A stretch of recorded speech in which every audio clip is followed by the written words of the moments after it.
start streaming. This page will suddenly start to populate. Give it a second. Here it comes. Boom. Populating, populating, populating. See my big dumb head there in a second. Okay, there I am. And you go to...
I just saw a bird roll by on the steps. The bird didn't give me an acknowledgement or a hey, how you doing? He's got bird stuff going on in his mind. He doesn't need me in his life. That little bird is doing his thing. I got my heater on and a fire and the fire table. It might be too much. It's really not that cold out this evening. I think I overdid it. But if I start to sweat, please forgive my schwitz. It'll be all right. I'll just need to drink some more water. Well, it's bad advice time. It's bad advice time. It's bad advice time. Opera. It's bad advice.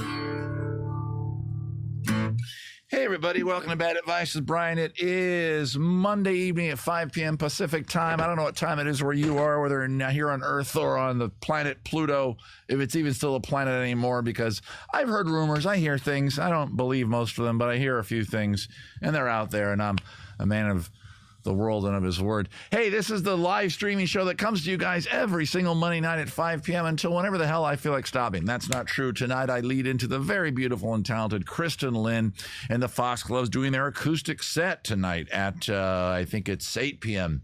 Western time, Pacific time, where I am. I'll be done way before then. I'm not sure if that show's here on Patreon or on Facebook. I think it's a Patreon show, actually. I got the message because I'm our Patreon. So welcome to the show. The show's a lot of fun. It's an advice column show where I give advice poorly because, I have a beer or two. And, if you ever wanted to get advice from a guy in a plaid shirt who looks like he just jumped off the screen of an ad where he's putting his arm around his little boy going, well, son, back in my day, fathers didn't wear weird-ass hats. But, Dad, you wear a weird-ass hat. I know, son. It's just that, suddenly I'm Patrick Warburton. Yeah, TV's putty. I went into Patrick Warburton impression. TV's putty. He's the guy that greets you when you're getting on soaring over California at California Adventures. I'm sorry, what's it called now? Soaring. Because Disney said, wait a minute, we can put that attraction in many locations if we remove the whole California thing. Anyway, I'm going to give advice to whatever you guys question you want to ask about the world. I'm not talking yes/no questions. I'm not talking queries about who's going to win the Super Bowl. I don't know. I wish I knew. I'd be rich. But queries about and things in life. But as we always say on the show, don't take me too seriously. So probably keep off on the heavy-handed stuff. It is a serious, heavy question. Maybe this isn't the real place to go get some advice. Maybe, something something real. Definitely want something real I want you to ask, but don't make it, I just killed a guy and where should I put the butt? I mean, because we all know what the answer is. Wood chipper.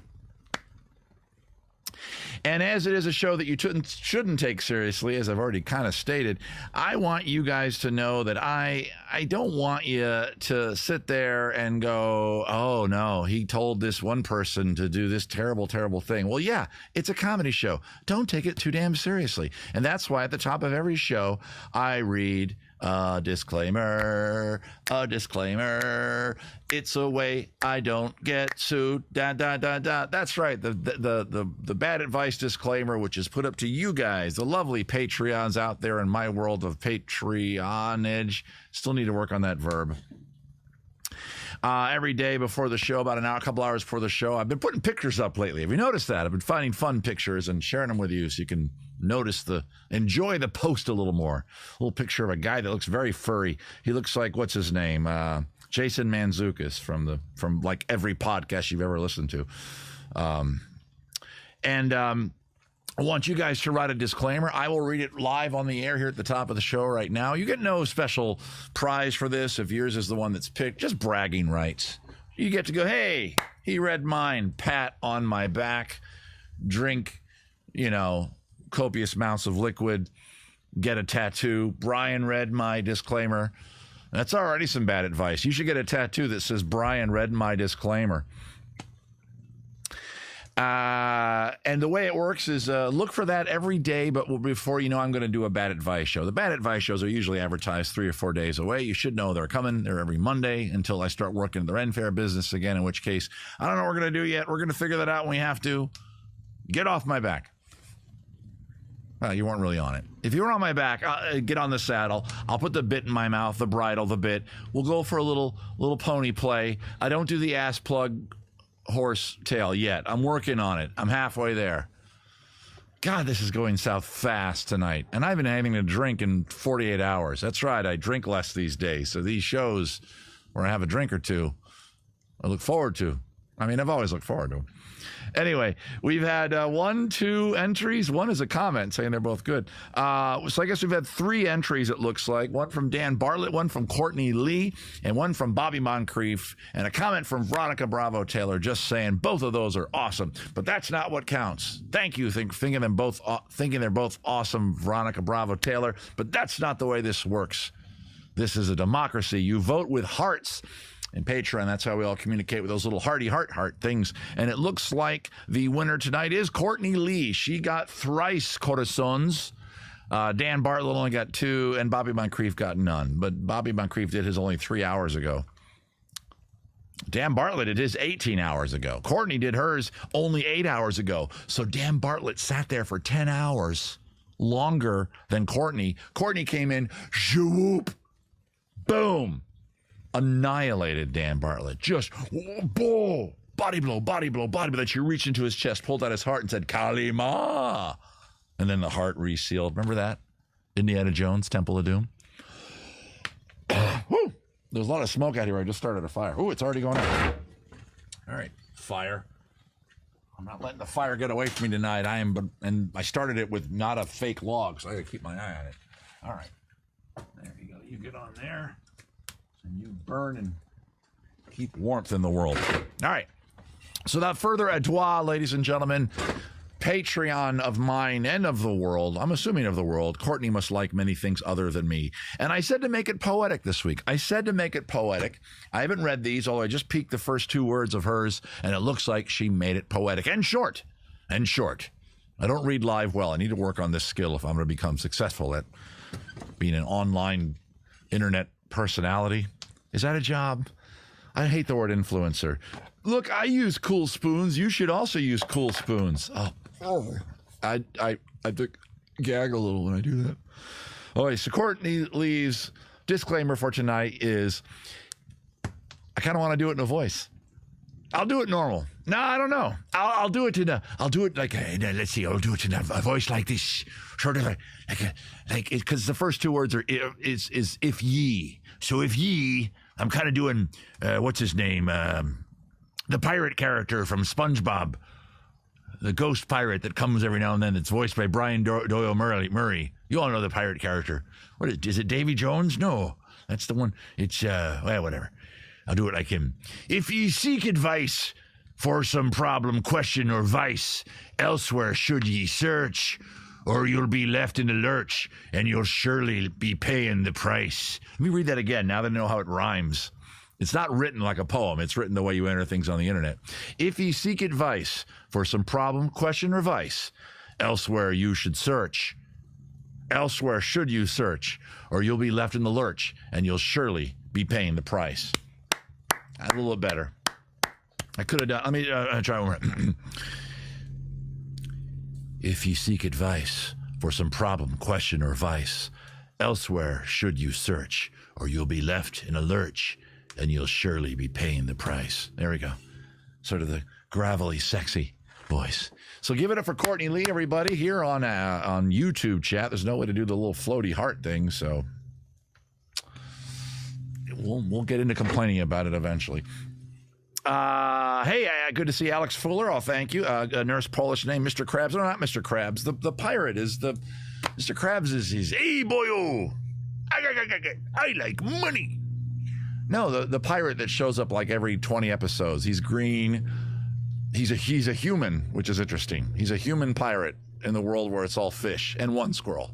I just want to know how Mr. Krabs had a baby that's clearly a sperm whale. I know I'm reading too much into it, guys. I'll read it like Tim the Enchanter. Tim the Enchanter. All right, Stephanie. I don't normally do requests right here, but I think I will. Tim the Enchanter, famous character from Monty Python's Holy Grail. Except he does a lot of spitting when he talks, and I don't want to spit all over my camera, so. If you seek advice for some problem, question, or vice,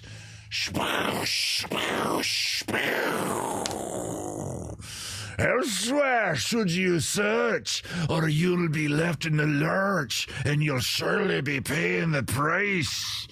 Look at the teeth. Tim the Enchanter, Monty Python's Holy Grail, played by John Cleese. Of all the Pythons, the one that, whose comedy I most agree with. Shouldn't say agree with. We have a similar comic style. Oh, that's wrong. There it is. That's the link I want. Okay, guys, so we're going to get into the show now. And the first thing that we do, of course, is always we have some shots, and you guys give me some bad advice to start the show off, and we're going to start that off in a second. Where the hell is it? Okay, I don't need that. Where's my notes? There they are. My computer screen is so confused. It's so confused. Okay, guys, before we get going in the show of me giving you bad advice, it's always very, very important for you guys to, turnabout is fair play. I think we all agree upon that. Turnabout is fair play. So guzzle fo shuzzle, ladies and gentlemen. Guzzle fo shuzzle. I'm going to do a little bit of guzzling here, but fo shuzzle, it's going to be based on your suggestions. I'm not going to guzzle beer, wine, or whiskey. No. We're going to do a shot in this Italian wine glass. It's not really a shot glass, but it looks better on TV. Hey, if you're watching the show for the first time here, I want you to know that you don't have to watch it here on your little computer device. You can put it up on your big screen TV. There's all kinds of ways of doing that. I can't, unfortunately, talk you through the best way because it depends on what kind of computer system you're using. If you're on an Android or an iPhone, just know that you can put me up on your smart TV in your living room. How do I know if I have a smart TV, Brian? Well, ask it a question. Did it answer? Yes. Does that mean it's smart? No. You have a possessed TV. Run for your fucking life. No. If you can watch like HBO Max or Disney Plus or Hanna-Barbera -sign. Remember Hanna-Barbera? Disney's sad, less fortunate cousin. Scooby-Doo. Gotta love Scooby-Doo. Company that made a lot of money off 4 frames of animation. So we're going to do a shot. I have a booze here, and I have 4 mixers with it, some of which might go okay with it, some of which I know for a fact will go poorly with it. I'm going to say that tonight's mixers all suck. One a little bit less, but I won't tell you which one that is. And you're going to vote on which one you want me to do my shot with. And this week we didn't do it. I know last week I told you guys that, hey, I'll tell you what I'm going to have, and you guys can, be ready to go and do the shot with me. I think I said that to you. And if not, I'm just going to pretend that my brain actually did that. Add option. I got to make the poll live right in front of you here, unfortunately. Over on Facebook, I can do this pre-show. YouTube. Hint, hint, wink, wink. And you guys can tell me what you think, what shot I can do. In other words, you're giving the first bad advice of the night. All right, ladies and gentlemen, to start things off, our bad advice liquor for the night. I did think I promised this last week. I don't have the exact same ingredients. I think I already saw somebody in the chat talk about one of the possible mixers. I didn't have it in stock. I forgot to buy it, so don't worry. We got some good mixers for it. It's Mezcal. Mezcal, the one with a cute little kitty on it. You guys remember this? If you've been watching my live streams for a while, we did a cocktail made with mezcal that I had to buy. And the kid was with me, and I took her to Bevmo, and I said, honey, I got to get a bottle of mezcal. Which one do you think? I know nothing of mezcal. She said, the little kitty. Look at that. It's a cute little kitty cat. But it really is mezcal, ladies and gentlemen. 43% alcohol by volume. Whoa, almost 10 times as much as what I normally drink. Okay, our potential mixers for the night. Number one, A1 steak sauce. We've had this up here before. I don't think it got picked, but it made it back into the rotation because I only have so many various foods in my house, you weirdos. Do you think I live in some sort of underground survivalist lair where I have 20 years of food and a tinfoil hat? A1 steak sauce. I'm not advertising them. So let's just say steak sauce and turn the bottle. You can pretty much tell it just by the shape of the bottle. You know it's A1. Okay, so steak sauce. That is mixer potential number one. Number two, onion soup mix. Onion soup mix. This is our dry option of the night. There's always one dry option. You know, it's a little powdered soup mix. You mix it with water, hot water. You make that beautiful onion soup. But as you can see on the box, they know where they're making their money. Be honest. When was the last time you actually used this product to make the soup? I have back in the day. One night I was craving French onion soup. I had just been at a restaurant and had delicious French onion soup. I went home and still wanted more. I swear, I'm not making this up. This would make a good, actually, shock collar lie detector, but I'm telling you the truth. And we happened to have this in the house. I quickly made it. I added a piece of bread on top to try to mimic the crusty bread, the cheese. It didn't work as well as the restaurant. Because, you know, you mix this with your sour cream, you get your sour cream dip, you put it on your potatoes to get some kind of cool thing. In the back, it talks about burgers, and yes, I've done that. This is great at hamburger meat. You got to like onions, though. So if you like to make burgers at home, that's a good one. Next one is ketchup or catsup, depending on what part of the world you're from. This is a very rare ketchup. Heinz factory let this ketchup leave the factory with the label upside down. It's very rare. Look at that. It says simply ketchup. What the hell does that mean? No artificial sweeteners. Oh, okay. I didn't even notice that. I just grabbed it. I like the plastic squeezy thing, the one that could sit on its head, you know. It's designed to sit like that. That's why it's, you know. And finally, and not forly, oh, is it open? What the hell? Okay. I have the wrong name for it. Wait, hang on. Lime crema sauce. Hang on, I got to fix my typo here. Crema. All right, there. Fixed it. Lime crema sauce. I have no idea what it is. My wife and daughter came home the other night. They made a lovely vegan Mexican burrito thing out of cauliflower and peppers and onions, and it was beans and rice, and it was yummy. And this was the sauce that was in the veggies. And it was good. It was good in that context. Is it going to be good mixed with mezcal? I was about to say, you guys decide, but I doubt you actually have this in your house. I doubt you have a bottle of mezcal. Maybe you do. You get to decide which of those four mixers goes down this virginal, completely sweet, never did any harm to you, by the way, throat. So talk to yourselves. Talk on the chat. I just put the poll up there in the chat. It should pop into your screen any second now. There it is on mine. If that poll is taking up too much space on your chat, go ahead and click it. It will shrink itself back down. Welcome to the Ketchup with Brian. That's right. Brian always likes the squeezy. You're damn right, Digital Sin-Mean. If I can squeeze it and put it in my mouth. Thought to say that came out wrong, but it didn't. What happened to catsup? I don't know, man. Exactly, Dan. I was raised on ketchup, Dan. I was a burps.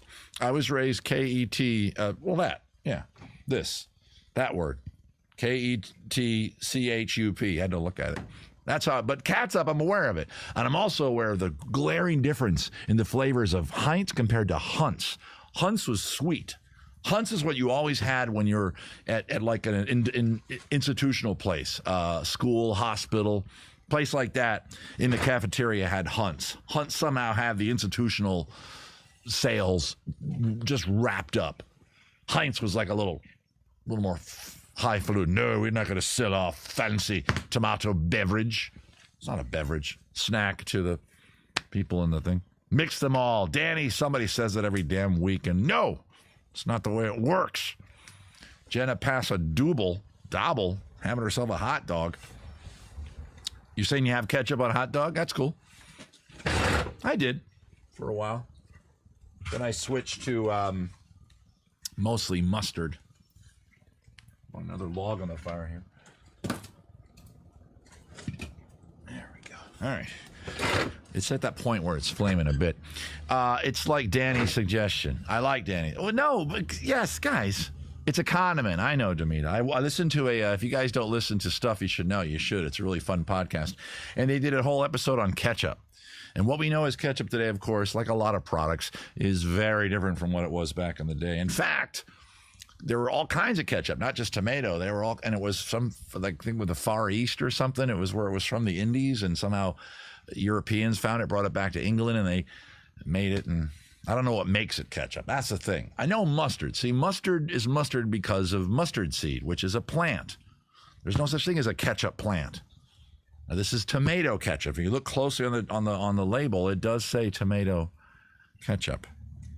As we all know, it says that because you can have other kinds of ketchup. Granted, not here in America, but apparently back in the day, Heinz actually made several different things. Remember, they had it was labeled. They had Heinz 57 sauce, which I went through a 2 or 3. What camera am I on? Oh, sorry, I'm on this camera. I went through a 2 or 3 year thing where I was loving Heinz 57 sauce, and it had a little bit of a resurgence. You guys remember that? Mid-90s, there was a mid to late 90s, there was a resurgence of Heinz 57 sauce. You go to a bar and grill where there'd be like the salt and pepper and the ketchup and the mustard, and suddenly you started seeing Heinz 57 bottles. And I tried it one day and loved it. And I haven't bought it in years. I'm going to get some Heinz 57 sauce in this damn house. I'm going to text the wife, get Heinz 57 sauce. Ketchup. What did you think? What? Somebody has the difference between the two? Oh, that's the emoji for ketchup. Oh, here we go. Digital Simeon. Ketchup comes from the Hokkien Chinese word. I think you just cursed at us in Mandarin. Ketchup, name of the sauce derived from fish. It was a fish sauce. That is the thing that I found out on that show I told you about. Heinz switched the name up phonetically to make it less foreign. Yeah, less foreign. Us Americans and our need to have everything be. What did I do? I always do this. I do this almost every week at the show, and I just did it again. Oh, there we go. I fixed it. I have your chat popped out on its own window, if you guys know about that. Every now and then I do that little pinch thing to make something larger to read. That always screws up YouTube. Whatever happened to Ketchup? Well, it's still out there. Oh, no, I'm sorry. That's the same conversation. I went back in time. You have Heinz 57? Oh, man, it's good, right? Thank you. 57 varieties. You lived in the land of Heinz, Demita. I mean, you lived in Pittsburgh, Pennsylvania. There's Polish name, maybe. Oh, what did she say? Girl, you must have drank the whole liquor department at work today. Okay.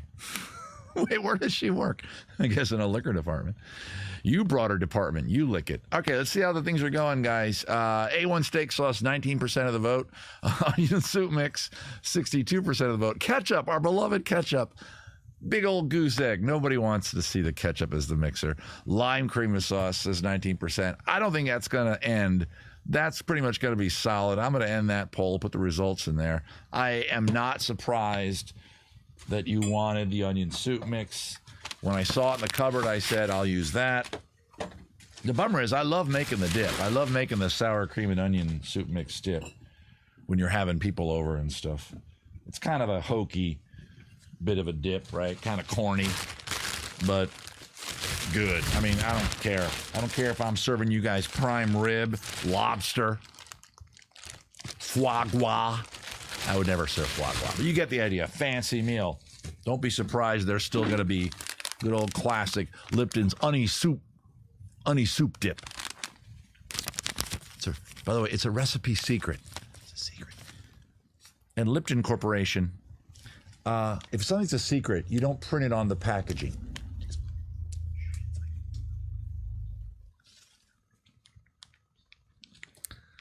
Like I didn't write a song about that time in Subic Bay when I had that party and then there was the secret afterwards. You know, there's no song about that.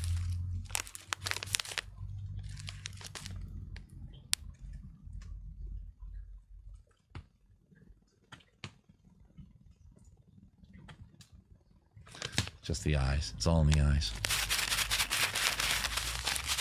Hopefully the dry onion strands rehydrate a bit. Honestly, Digital Simeon, I'm terrified of that. Here's the problem with this. Before I even open it, you all know, this is going to be a texture issue. The other ones, nothing else really had texture. They were all liquids and sauces. Well, that cilantro stuff, that lime cream sauce, that had a bit of texture. There are some chunks of something in there. I don't even know how to do this. I guess I should have Maria bring home sour cream and chips. Use the rest of it. I'm going to mix it up because obviously there's the brown stuff, the brown powder, which is the spice, and the freeze-dried onions. I'm going to try to get a decent sample of both in our teaspoon. Remember, we only use a teaspoon of it. I'm using the same spoon as last week, so it's still sticky from whatever the hell I used last week. Oh, they already... All right, that looks pretty good. Let me show that to you here. There's our dry onion soup mix. This is bad advice. You are giving me bad advice, ladies and gentlemen. If I came to your bar and said, hey, make me a shot, you wouldn't go, you know what, Mezcal and Lipton's onion soup mix. I would say shenanigans. I call shenanigans Zound, Monfurkifer, and shenanigans. You layabout and agricolae. Yeah, I threw some Latin insults in there, except I think the last one I just called you a farmer. High school Latin. I got like 8 words. Anyway, you get fired. You can't have a job as a bartender and serve people Lipton onion soup mix and mezcal. Oh, I love that sound. Isn't that fun? Okay, here we go. Oh, I got a whiff of that already. Okay, now this is not a shot glass, so we're not going to top it off. It's a little wine glass. I think that's a shot. That's oh, already this is bad. Oh, shit. Oh. I think last week's wasn't so bad. Remember, it was like, oh, okay. Oh, here it is. Here, oh, it's bringing it back already. It's already. Oh. Last week's liquor was rum, as you guys recall, right? I had rum out here, didn't I? And I'm setting up this week's show, and I grabbed the bottle of rum, and I'm like, oh, wait a minute. I did rum last week. I can't do rum 2 days. You know, I think about these things. That's right. Oh, it seems like just insanity at this end of the camera. But there's a functional mind in a box under my bed. I'm running out of propane at the fire table, so I kind of need the fire to stay going. So I figured, oh, I'll do mezcal. What could happen? And then my dumb brain goes, Lipton onion soup mix. That's a good mixer. Put that with mezcal, Brian. That's my dumb guy voice. Oh, slippers or shoes. Oh, God. Okay, the onions are hydrating. No, they're not. Yeah, they are. Oh, they're at the bottom of the glass.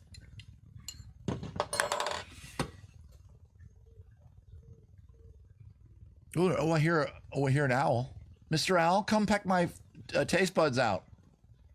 Because I'm going to drink mezcal and soup mix. No, I don't have to. They asked me to. I could say no. But then what kind of performer would I be to say no to a gang of drunken maniacs? A classy one? No. I am preparing, man. This is bad. Oh, yeah. I know. No smell. But I do it every week. Sometimes it's not bad, though, when it's like vodka. Vodka has no real smell. Rum doesn't have much of a smell. It depends on the mixer, obviously. And this smells like the onion soup. It smells like the onion soup. Yeah, the onion dip. I think, oh, there's that dip's around here. Let's go have some dip.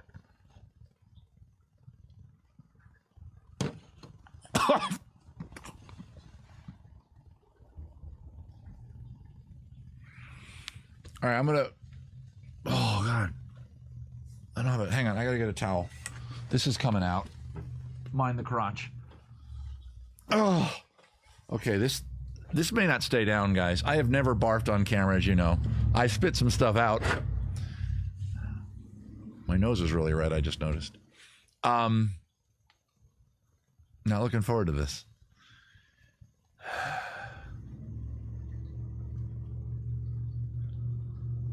Okay. And here, I'm going to show you what I'm dealing with here on the close-up camera, guys. The soup, look, all the solids have dropped. So before I drink it, I am going to get the solids up as much as I can, guys. I'm going to do this, and then I'm just going to slug some. Some, not all of it, because... Okay? So, camera. So I will do a little switchy, not switchy, a little swishy, and then just looking at it, looks like. Could you go down and check Mr. Henderson's colostomy? I sure can. Oh, he's doing much better. That's not helping, Brian. Why put that thought in my head? Pole heater. You're smarter than I am right now. Fireplace. Scarecrow, Lion, Tin Man. You were all there the night I drank mezcal and onion soup mix. And then I murdered a woman in my dream.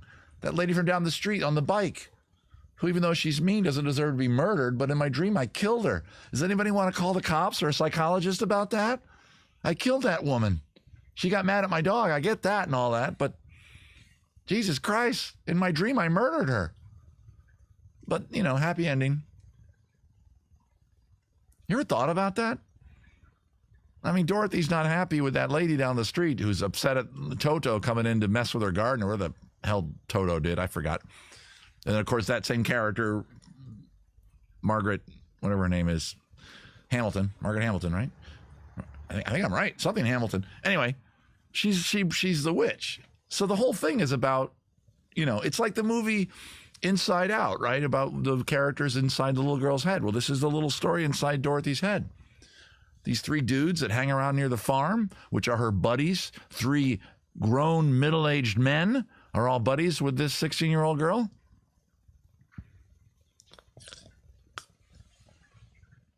And then she murders her neighbor. Oh. Yeah, I'm stalling. Wouldn't you? Jesus Christ. All right, here we go, guys. Here we go. Stirring. There's steam coming off it. Oh, no, it's not. I thought I saw steam.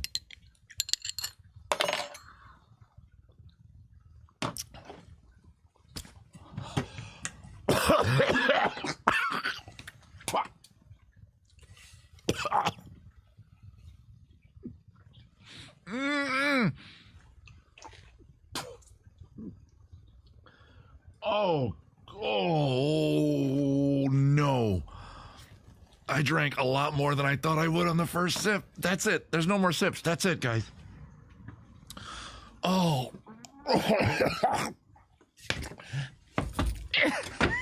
Texture. I tried to avoid the onions. I thought I'll just take a quick slug. Maybe the onions will hit my teeth and bounce back in the glass. About half of them went.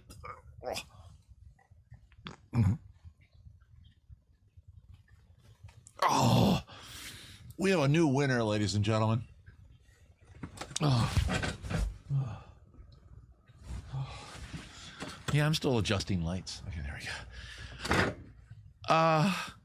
We have a new winner of Worst One. I'm not going to finish it, Mark Lemos. You drive the hell down here and you finish it. No. I drank 2/3 of it. I drank the majority of it. I don't even want this near me. I'm going to have to dump this out. I have to leave camera. Hang on, guys. I gotta go. Oh, I don't want to put it in the jade tree. I don't want to hurt the poor jade tree. Oh, but it can't be near me. Go over there. Oh, God. Oh, I got nothing ready to help either. Nothing ready to help.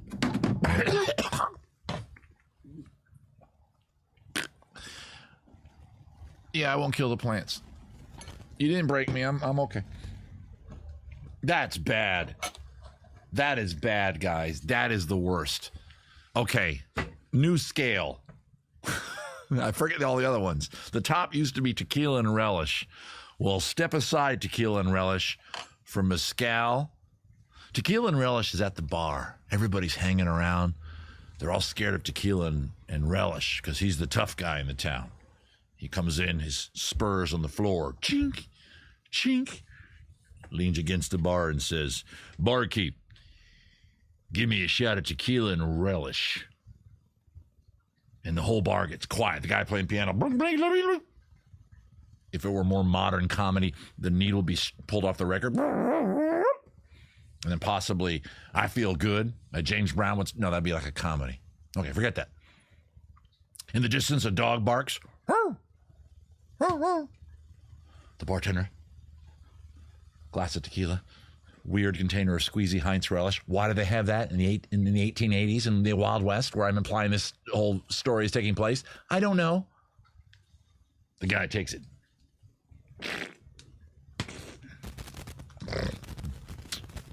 Everybody in the bar. Oh, a guy who had his hand on his pistol, ready for action, slowly puts his pistol back in his holster. And you see another man shaking. You see the camera pans down the shaking man. Drops of urine dropping from the bottom of his pants. He's made his point. Tequila and relish turns around in his classic Clint Eastwood face. Anybody got a problem with that?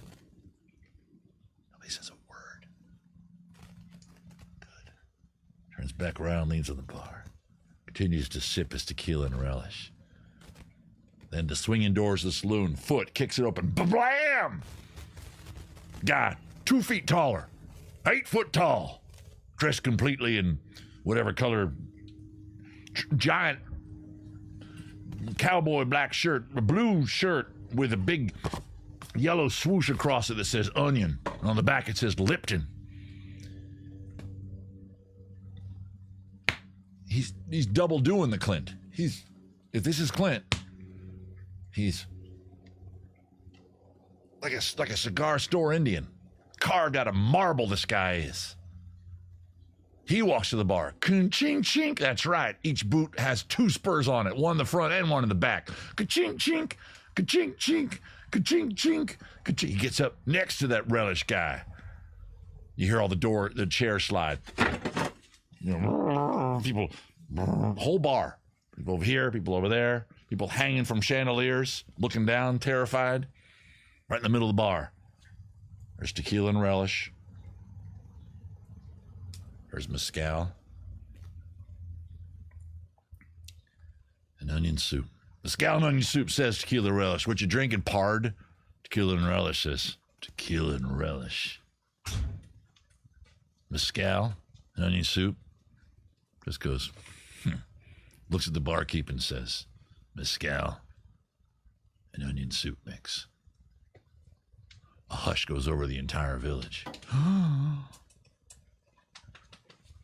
Same situation. Drops it off. Gets the packet.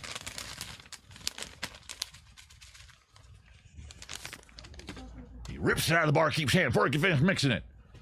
Gives it a mix. Looks at tequila and relish. Dead eyes him.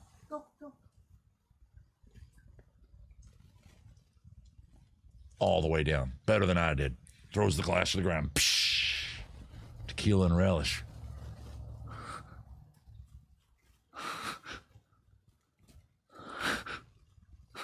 Small trickle of blood goes down his cheek here because he bit the edge of his lip. He begins to weep. He falls into the arms of Mezcal and Lipton, who at first just lets his head hit here and just kind of stares off in the distance. Then gently brings up one gloved hand, big L on the back, pats him on the back gently. He says, "That's all right, boy. You're only the top for so long. Somebody else comes gunning for you. Your days is over."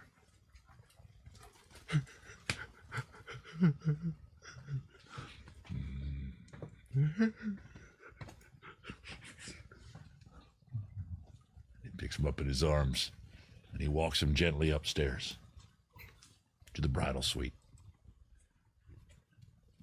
That's the legend of Tequila and Relish. That is a good story. You probably just saw my dog running around behind me. That was horrible.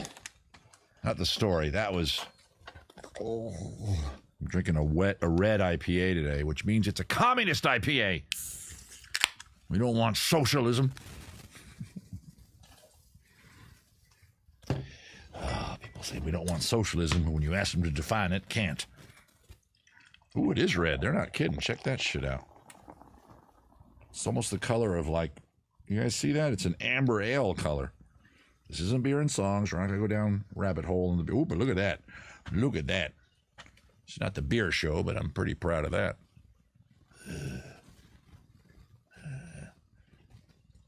So in life from here forward, whenever you're tough for some reason, this camera, I don't want you to go booyah or yeah or kick ass. You're going to go mezcal and onion soup.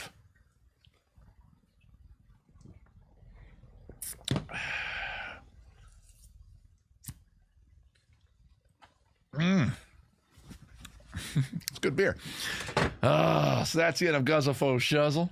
You guys have already given me some pretty... You've often given me the worst advice of the entire show at that section of the show. But I don't mind. Part of the fun. How am I to sit here in my backyard in Los Angeles, California, and presume to do a live YouTube thingy and, have any respect for myself if I don't first take some bad advice from you?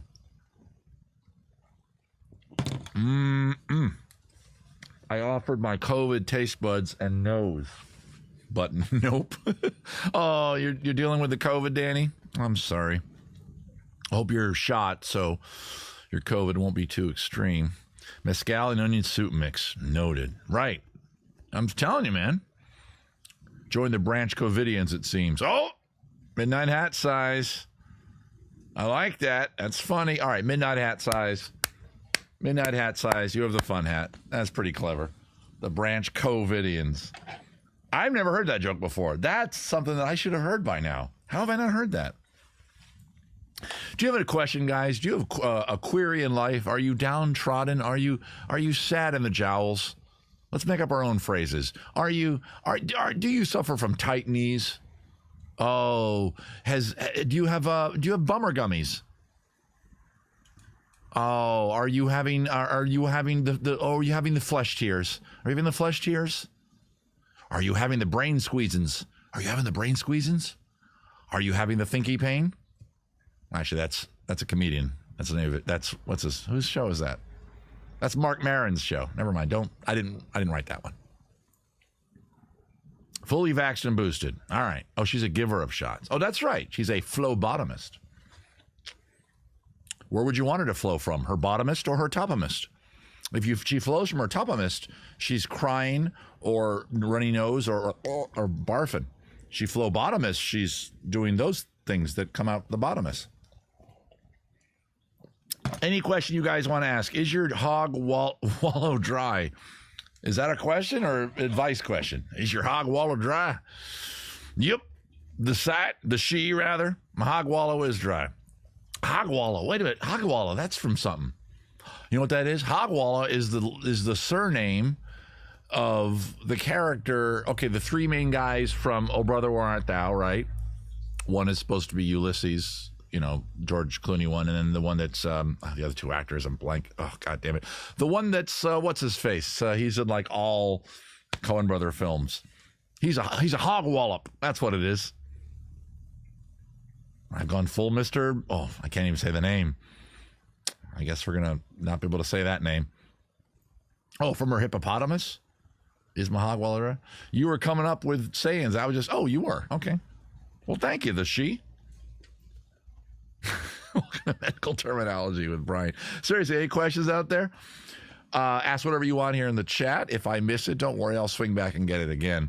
Advice. How should John and I celebrate beating COVID? Well, by coughing down the throat of everyone you meet.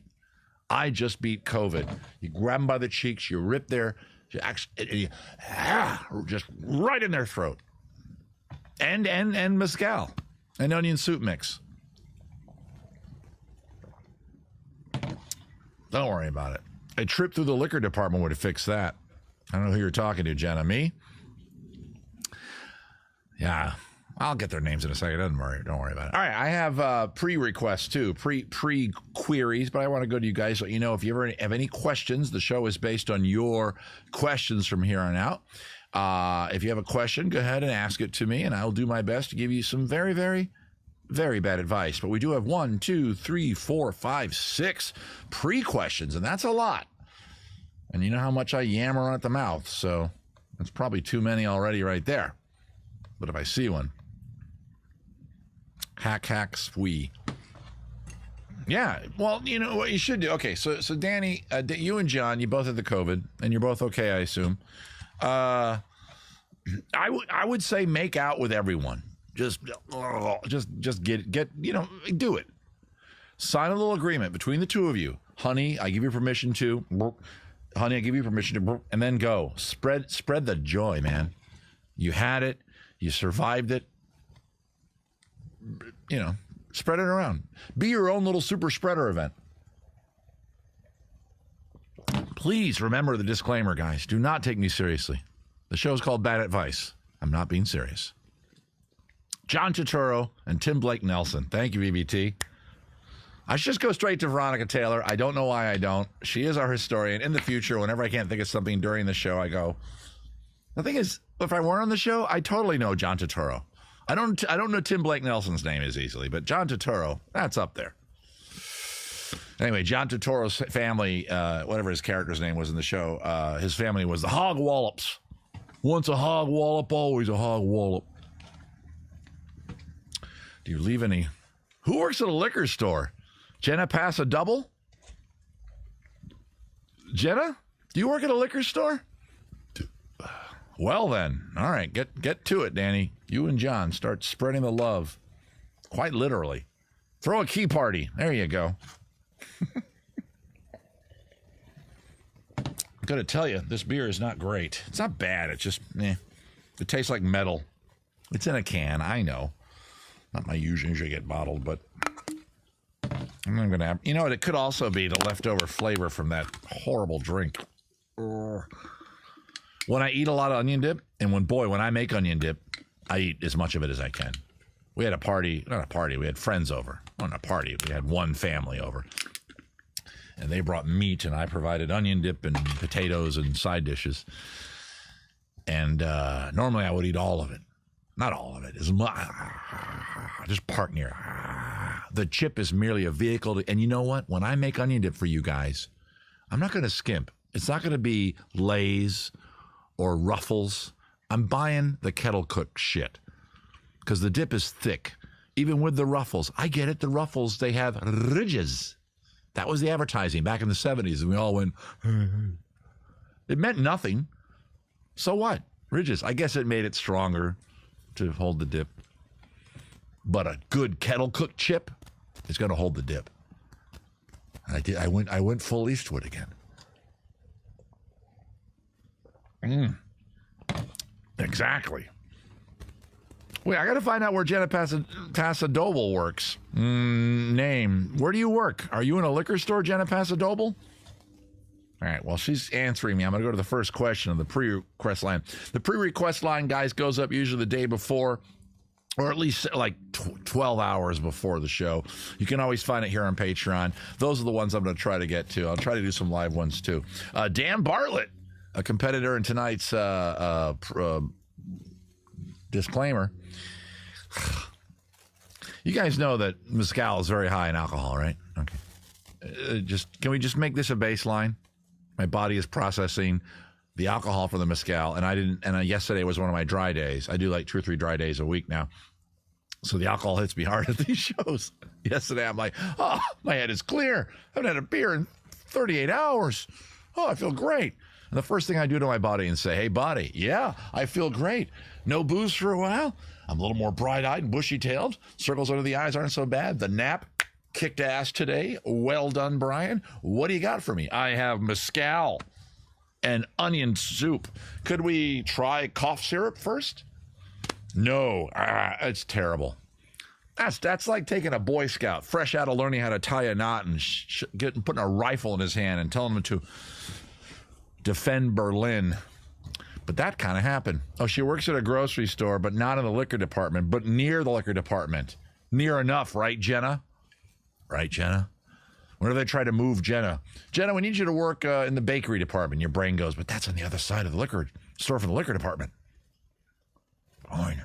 And you find a way to tunnel underneath the grocery store over to the liquor department. You find a curious door at the bottom of the bakery. You open it, and there's like little mole people down there drinking beer and mezcal going, what are you? We're the people that also want to work near the liquor department. Shut up or come down and join us. Slippers or shoes? Come on down. We're gonna go through the tunnel and get booze.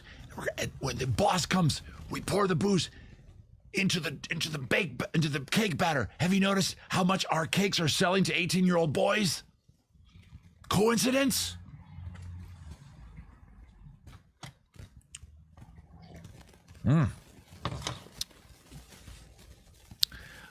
Is that a question? I see a question from Veronica Taylor. Where should I look for my drop spindle that I ordered and have verified through my door camera that it was delivered, and even shows that I picked it up off the porch, but now I cannot find.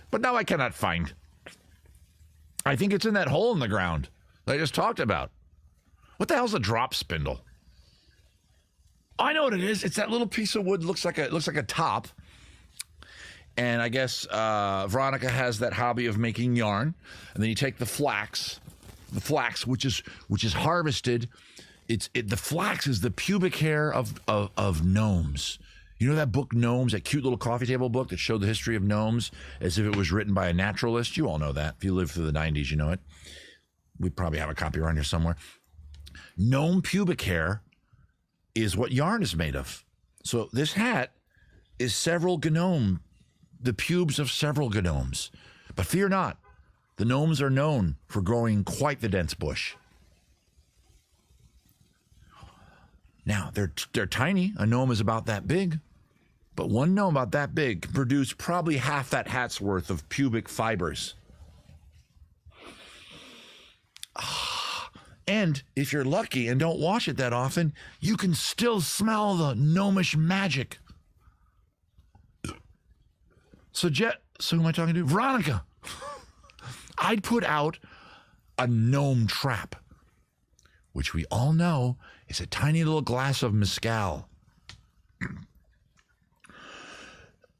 slippers or shoes, and a tiny little onion soup. Don't put it in the mezcal, because only a fucking idiot would combine onion soup with mezcal and consume it as one edible.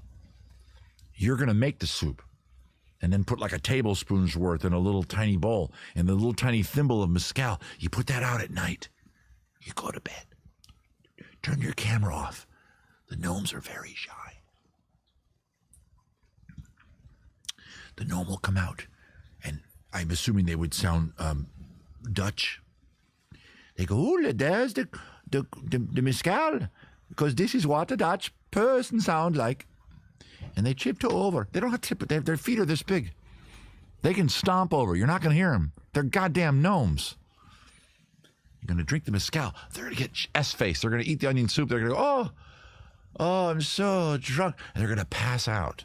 You're going to get up in the morning. You're going to find the little gnome guy. He's about this big. You're going to strip him naked. You're going to harvest his pubes. You're going to shave up his pubes. Careful of his tiny little penis.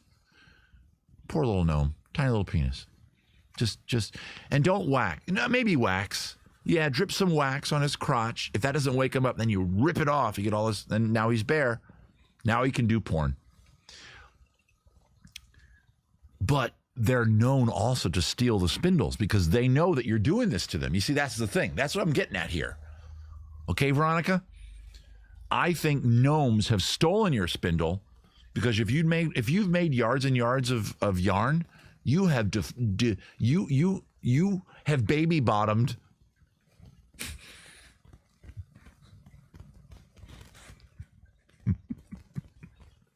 believe I'm still digging down on this joke.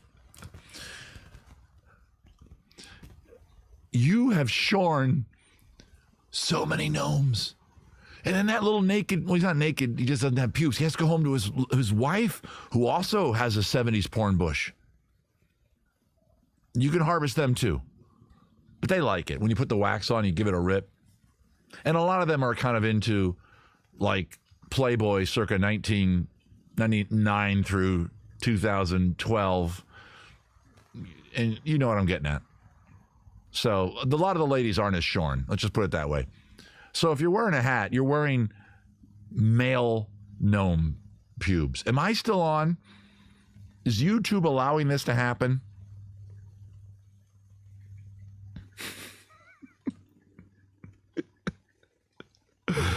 Marnie Shot Color gave me yesterday when I visited at work. She was telling me how they kept running out of one particular liquor. Now I know why. Oh, because she is drinking. So, Veronica, I think gnomes have stolen your spindle because you've been making too many yetch yarn. Yes, when you go to Michael's or to the fabric store, what's it called? Mary Kay? No, that's the makeup place. Joann's. I knew it was a dash name. Mary Kay, Joanne, hyphen. That's true, Danny. YouTube has a lot worse happen. You know what YouTube has? It's a lot worse. I've joked about this before, but we won't go too deep into it tonight. Never mind. We're going to skip that. I changed your mind on that. All right. So that's your answer. That's the first official bad advice of the night. You should actually, Veronica, get your set a gnome trap and catch a gnome because one of them has your goddamn spindle. Dan Bartlett asks, I get so damn confused. What is okay and not okay to put down the garbage disposal? Good question, Dan. The garbage dispose all. First of all, garbage dispose all, don't forget, is a brand name. Did you know that? Think about it. A lot of them are called incinerators. Look closely at the top of your, or if you have one, look at your machine. First of all, this is real advice. They can take more stuff than we think. They're meant so that you shouldn't have to put any food item into the trash because then it stinks. Anything that you could eat can go down there for the most part. Here's what shouldn't go down there, Dan. Bowling balls, your fingers, pliers, and gnomes. Everything else is fine. Potato skins, eggshells, rice, balloons. Balloons are fine, Dan. Put balloons down there. Balloons filled with water. No, balloons filled with, I want to say Malort. Every now and then you get the little claw, got to get that stupid Allen wrench out, right? Get underneath it and give it a crank. Ugh. Don't like that. The wife and I have disagreement about what can go down there. She's worried about putting a lot of stuff down there. I'm like, honey, okay, it's a T-bone steak bone. It's fine. And I'll be damned if 4 months later that thing didn't finally complete going down. It was a hard 4 months. It was loud in the house, but I didn't want to turn the damn thing off for fear it might get jammed. Oh, they slept fine. I told them stories of gnomes and knitting little hats out of their pubes. And tonight my goal will be to tie every joke moment together. I should take notes.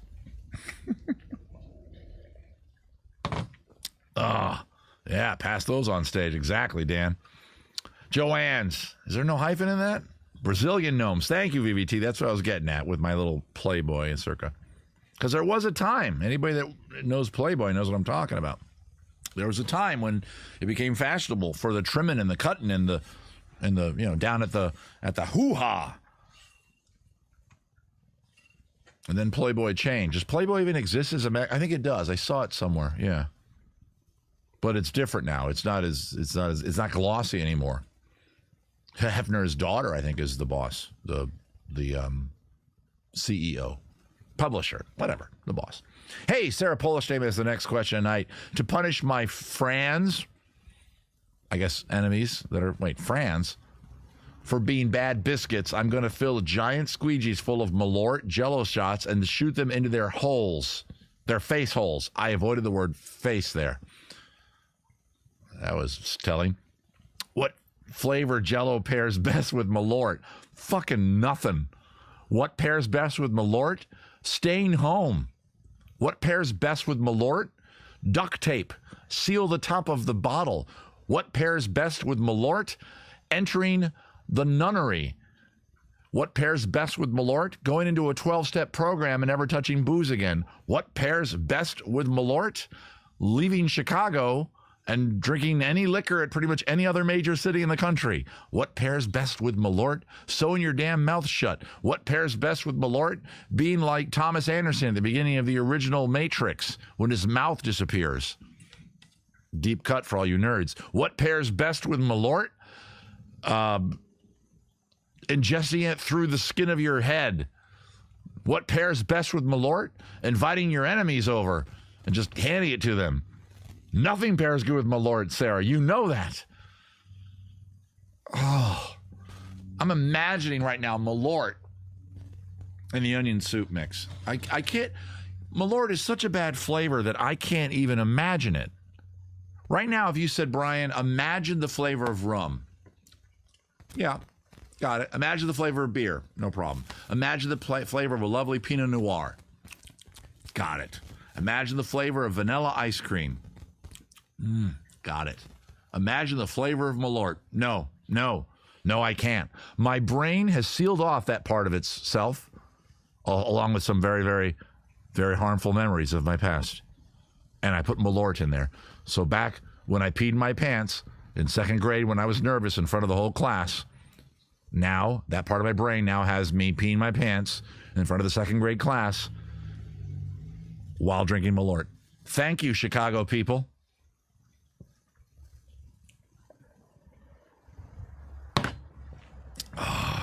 Malort is a bingo card? Bingo card? Ground up gnomes. You heard me right, Alex Fuller. Don't you question me. Did I say ground up gnomes? On fire tonight. I don't know who that is talking about. What was the question? What flavor Jello pairs best with Malort? I don't know. Gnome pubes. There we go. Tying it all together. And a T-bone steak. But only if you mix it in an incinerator.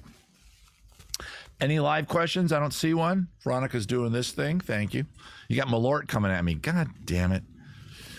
All I heard was blah, blah, blah. Please send me Malort. Nurse Polish name. You and Danny, you need to go off at a side room and shave some goddamn gnomes. There is an image of the gnomes naked in that book. Have you seen it? All those joking I did about the gnome pubes, if you have the book, Gnomes, it's a coffee table book. It was about this big. It was drawn like a the way those old-timey books would draw naturalists. I found this interesting flower, and they would draw it with beautiful watercolors. It was like an old-timey way of naturalists to show the nature of the world and bring it back to some publishing company back in the day. Gnomes was the most famous one, but they also did one on fairies. I think there's probably a third or fourth one. If you ever watched the movie The Spiderwick Chronicles, right, guys? My nerd friends, right? That's kind of based, the Spiderwick Chronicle book that the movies are based on, because that's a book first, is another one of those. But in the gnome book, and I don't own the gnome book, I think Maria owns the fairy one. Same publisher, same concept, but instead of talking about gnomes, they're talking about fairies, okay? Drawings of fairies, different kinds of fairies. And in the gnome book, there is a scene, sorry, I turned my head. There is a scene, a page where it's showing two gnomes, a man and woman gnome, standing there naked. Now they're drawn in watercolors, and it's cute and charming, and they're kind of chubby and adorable. And bushy. And somewhere at that point when that book came out, got popular, the porn industry did a parody of it. Damn well they did, because that's what the porn industry does. What Jell-O molds pairs best with Malort? And nothing that goes down my throat. Welcome to Misinterpreted Chat with Brian. You try doing a show, Jenna. Dark Crystal is designed for Brian Frown. I don't know what that means. Tamberlin McIntosh, one of my favorite names ever. And also, let's be honest, the best flavored apple. She says, what's the best salt? Tamberlin? Yeah, it's a girl's name. Okay. What's the best salt to throw on sidewalk ice? Great question for a California boy, right? Exactly. Margarita salt. Yeah. You go outside front, you take tequila, or, you know, you can make a margarita with mezcal, but I wouldn't recommend it because mezcal is a little, you know, if you've never had mezcal, it's like tequila's,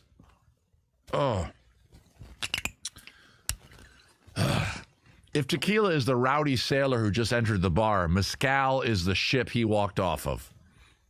That's pretty good. That's a goddamn good analogy. I bow for that one, but my ass hurts and I don't want to flex it right now. What's the best salt to throw on a sidewalk? On sidewalk ice. I did that, Tamberlin. I lived in Maryland for a big chunk of my life. We didn't have really harsh winters, but, you know, we'd have to salt the sidewalk every now and then. Yeah, you put the margarita salt. You go out there with lime juice, tequila, triple sec if you're on a budget, Grand Marnier if you're not. And by the way, let's go off on a little tangent here. And by the way, when I go off on tangents, the digressions, we call them brigressions. So we drink when I brigress. NCIS gnomes. That's a good one. Oh, the next beer is going to be a special one, which I'll show you in a second. What was I saying? I got sidetracked. Margaritas. One of my, probably the only mixed drink that I would ever order regularly is a margarita, and only in certain settings. Sitting by a pool, on vacation, at the vacation place, the sun is out, beach waves, whatever, pool bar, or having a margarita or a pina colada, but margarita usually. And yes, salt to the rim, yes. Classic margarita, guys. Lime juice, tequila, Grand Marnier, that is it. That's what's so great about a margarita. All the extra crap, sweet and sour, get the fuck out of here. Go straight to hell. You go straight to gnome pube hell, which is a hell where as you fall backwards, you know, like Gandalf when the dragon threw him. Anybody else notice when Gandalf was falling backwards like that, looking back at Frodo, there was a look in his eye like, there's like a come hither look. Did they have a thing? No, they didn't have a thing, did they? Frodo never has a romantic encounter in the books or the movie, right? No. Only that dwarf does in the movie. But was that in the book? Was that in The Hobbit? The dwarf that meets the... I don't know. I'm digressing. Anyway. 3 ingredients. Lime juice, good tequila, silver. Go with silver. Agave, of course. And Grand Marnier. Now, Grand Marnier is expensive, so triple sec if you have to. Don't add anything else to it. Any recipe you see that says, and then a little bit of fruit soda. No. When they say, and then a little bit of sweet and sour. No. 3 ingredients. Classic. Please. I want to thank Rick and Michelle Snyder if they're on the chat. I don't see them. They're probably out there watching at some point. Rick and Michelle Snyder, thank you so much. They come by. They live in Southern California. They're very big supporters of mine. They are FOBs. They are Patreon people. They are at most of the shows. Rick's a big music nerd, so Rick and I and other music nerd guys here on the show, and ladies, he's one of the people I always go to answer questions. I made a reference to Belgian Beer last week on Beer and Songs, right? Or was it at Does It Juggle? One of the two. I talked about Belgian Beer. And I talked about Chimay. And they came by the other day and dropped off 4 bottles. It comes in a 4-pack. So they bought the 4-pack of Chimay. This is not a cheap beer. I'm doing this to show that there are nice people in the world that do wonderful things. They're very nice people. They gave us a little card thanking us, meaning myself and Maria, for doing shows. They said, thank you for being entertaining. I'm not trying to toot my own horn here. I'm really trying to toot his horn. And hopefully he shaved, because he is a gnome and he can make a lot of money. This hat, I think, is made of Rick Snyder's pubes. This is Chimay Blue. As you know, there's Chimay Blue, there's Chimay Red, there's Chimay Yellow, right? Different labels, different things. I was into this beer for a while, but it was very expensive. It's not IPA, and I haven't had it in years. It is super highly alcoholic. That's why I didn't have it at first. I just drank that red IPA, which is just a standard IPA ABV of, I think, like 7. I'll tell you what this is in just a second. This is 9. This is 9. Can you see the ABV right there? Okay, 9. So, whereas normally I'd have 3 beers a night, if I was drinking these, I'd only have 3. But I'd get more affected by it.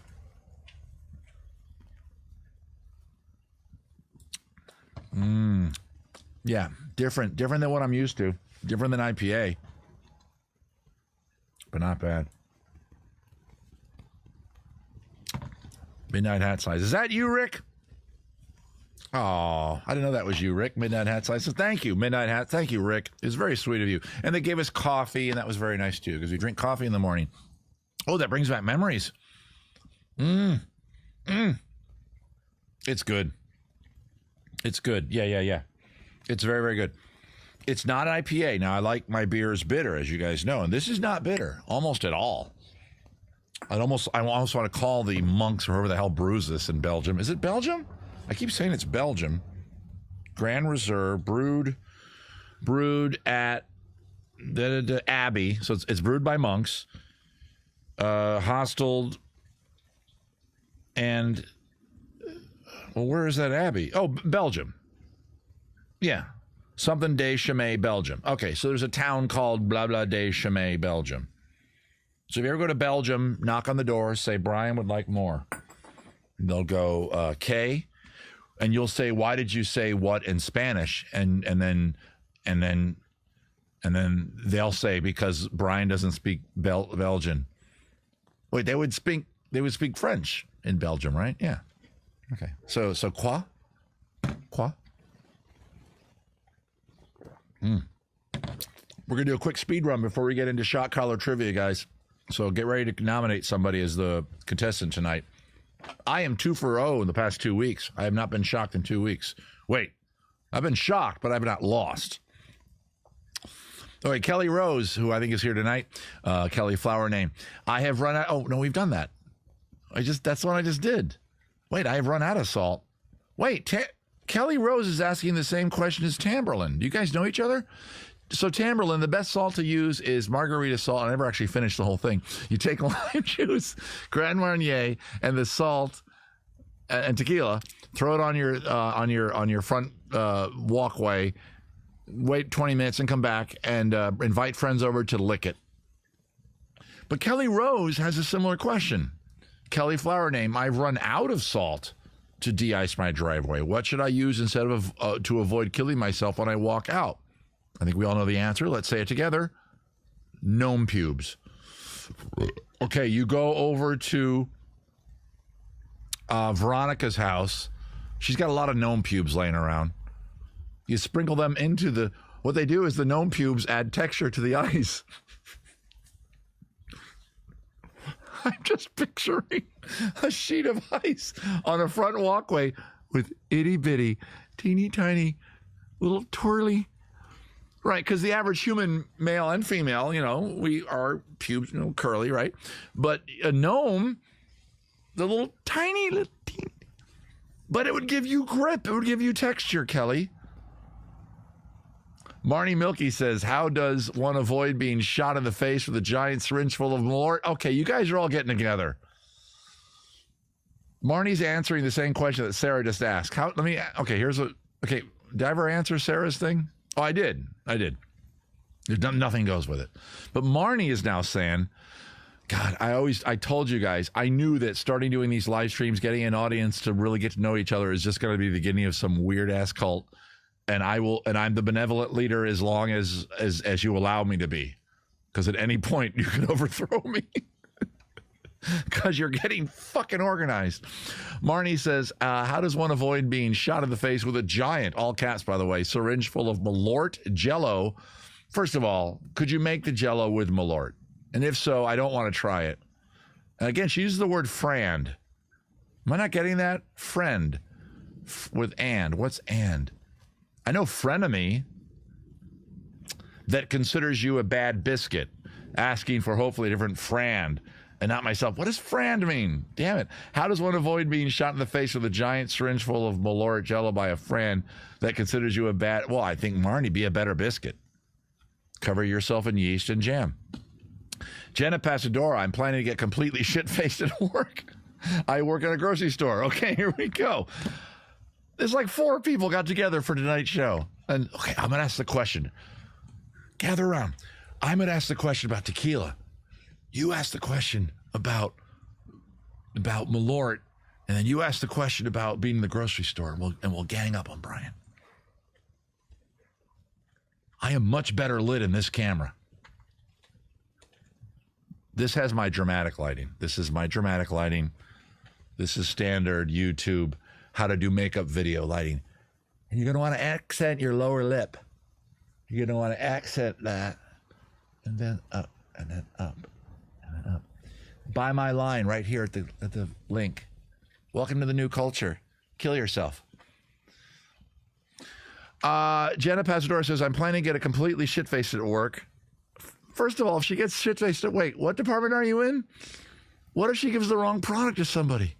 What if somebody comes in who's not lactose? What's it called when you can't eat bread? Whatever that is. And there's a certain kind of bread they have. Veronica Bravo wants lipstick. Damn right I figured you out, Nurse Polish name. Fran, friend of Sarah. Oh my God. Sarah's taken FOV and made it her own. So you're a fob and a friend. Okay. That means we all get the acronym. I could be a friend of Jenna's, FRJ, a Fredge. Yeah. Friend of Jenna. Fadge. Oh, that sounds dirty. Oh, I don't want to say fadge again. Oh, I just did. Okay, Jenna, I am your friend, but I'm not going to say... Fuck. I don't want to say fadge. Is fadge creepy? No could say it. Yeah, I agree a little bit. Her question is, I haven't ever finished the damn question. I'm planning to get completely shit-faced at work. I work at a grocery store, and then wander drunkenly around singing as loud as I can. Which song should I sing? Okay, Never Trust Tequila. All right. Do you want to work tomorrow? I guess not. The Moose song. Or all. Oh, these are songs. I don't know. I know the Moose song. The Good Ship Venus. Have you seen The Good Ship Venus? It's okay. Okay. I don't know Never Trust Tequila, but I know the other two. You should sing Prison Sex by Tool. Jenna. Look it up.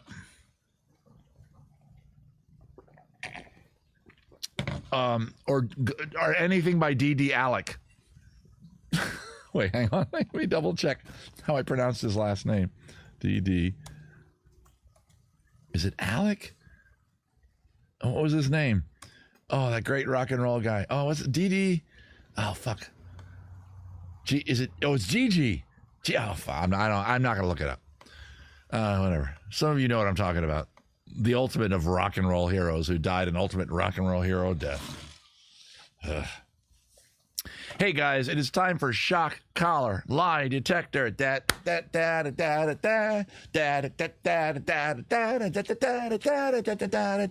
All of my fires have gone out except for my heater. My heater is still rock solid. The way Shock Collar Trivia works, guys, is I have some statements saved up here on my computer on a little notepad. I have 4 of them. 2 of them are true. 2 of them are false. I should probably not have said that. Oh, well.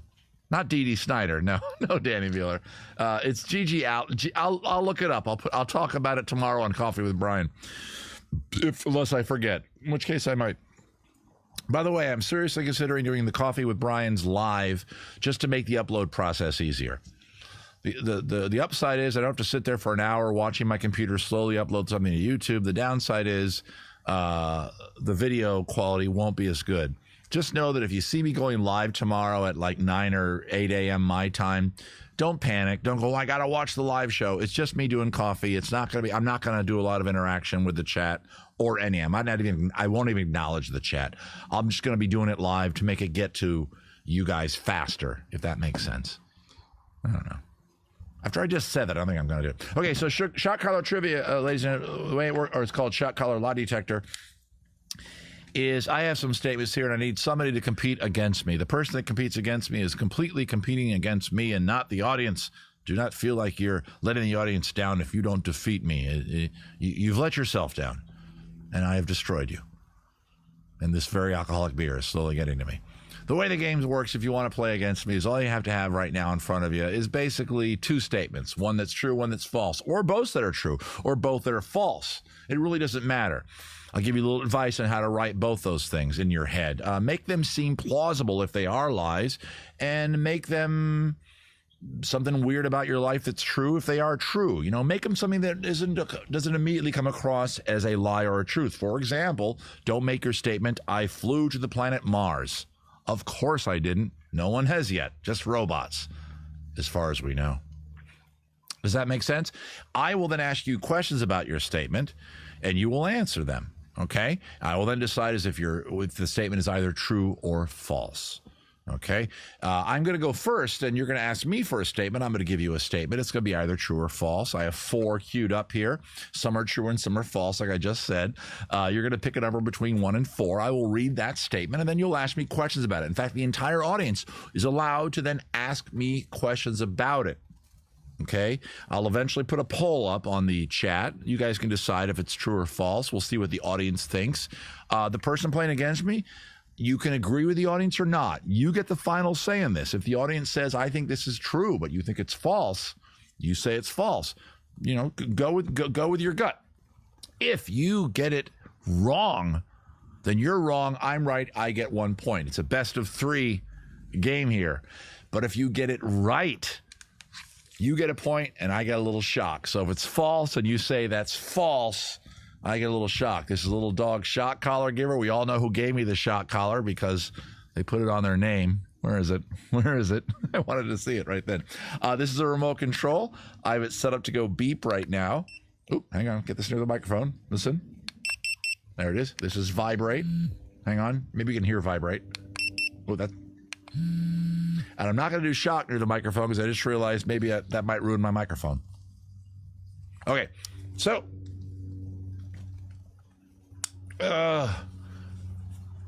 Guys, now that I have the shot collar on, who would like to step forward and compete against, Marnie, she's shy. I wanted to see your name go by, Marnie. Marnie's shy. She sighs again. Marnie, my brain, I have no retention. None. I have no retention. Okay, so who wants to compete against me? In the chat, you guys get to decide who's going to compete against me. I want to see some politicking. I want to see some promises. I want to see you kissing some hands and shaking some babies. I want to see you guys trying to be the competitor. The winner of Shot Collar Lie Detector does get a prize. You get something for free from our shop, La Pharmacie de Invention, the shop that my lovely wife Maria and I own. We make custom lipsticks, lotions, poultices, and of course, our ever popular rectal refresher. If you want any of those other products made custom to your needs, go on over there. Use the promo code in the liner notes. But the person who beats me tonight gets something from our catalog for free. Veronica Taylor says, I'll compete. Danny Mueller says she'll compete. Okay, that's good. We have 2 contestants. Did I lose last week? Oh, I did. You're right, Stephanie. You're right, Stephanie. You beat me. And Stephanie, you're right. Okay, we have 2 contestants. People are seconding people. I'm going to make a poll for it. I say, who shall... Whoop, I'm typing live and drunk. Who shall act as tribute? And if you don't get it picked, I know that you guys are cool. I think you guys won't be offended. I think it's nice. Oh, I spelled Danny wrong. Is that how you do it? Yeah. I spelled Danny with 2 N's. There we go. Okay, guys. It looks like we have 2 people that want to compete tonight. I just put the poll up. Go ahead and do your voting right now. If you really want to win this poll, politic for yourself. Let me know why you should compete. Who shall act as tribute, VBT or Danny? And while you're doing that, I'm going to turn my heater up because my fire is dead. So I need more heat. Not that it's super cold out. So let me see if I can resurrect my fire. Where's my propane torch? I have a propane torch normally. I have a propane torch. It is nowhere that I can see. It's normally like right within arm's length of where I'm sitting. Is it under my table? Now, why would I put it there? Did it explode? Did I throw it to the moon? I hate when I do this. Is it in the fireplace? No. No. All right. That is so weird. I swear to God I had it just minutes ago. So go ahead and vote on who you want to be tonight's competitor against me in shock, collar, lie, detector. This is really weird, guys. I totally lost my little propane flamey thing. What the hell is it? I'm a little angry because as I get older, I forget these things. It's weird. You know? It's not behind the computer. It's not on the floor. It's not behind Carl. It's not up there on the shelf. Oh, there it is. It turned up.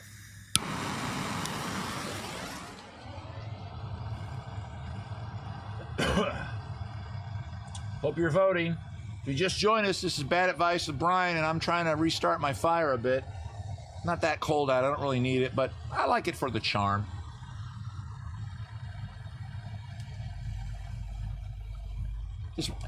And the competitor tonight is going to compete against me in shock, collar, lie detector. Now, I'm not saying you guys would be a lot more respected by me if you all went home tonight, or you are home, and got on Google and ordered yourself this same shock collar.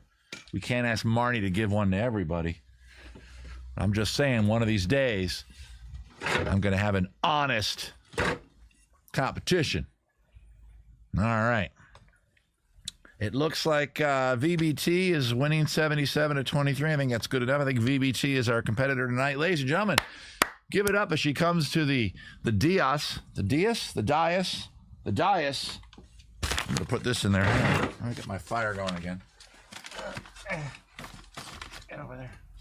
Get over there. She comes to the dais. Veronica Bravo Taylor, hopefully by now you have at least one or two statements, some that are true and some that are false.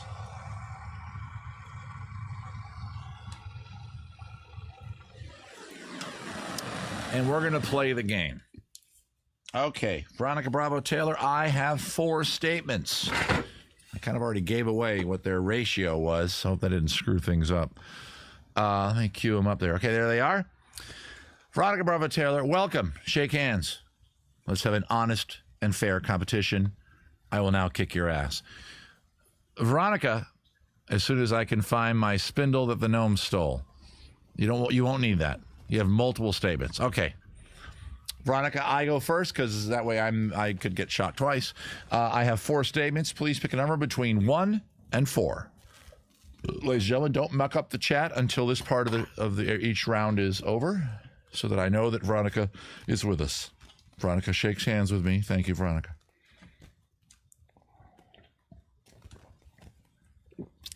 Shimmy. Veronica says 3. Let me find statement number 3. Let me copy it. Let me make it into a poll before I read it. There we go.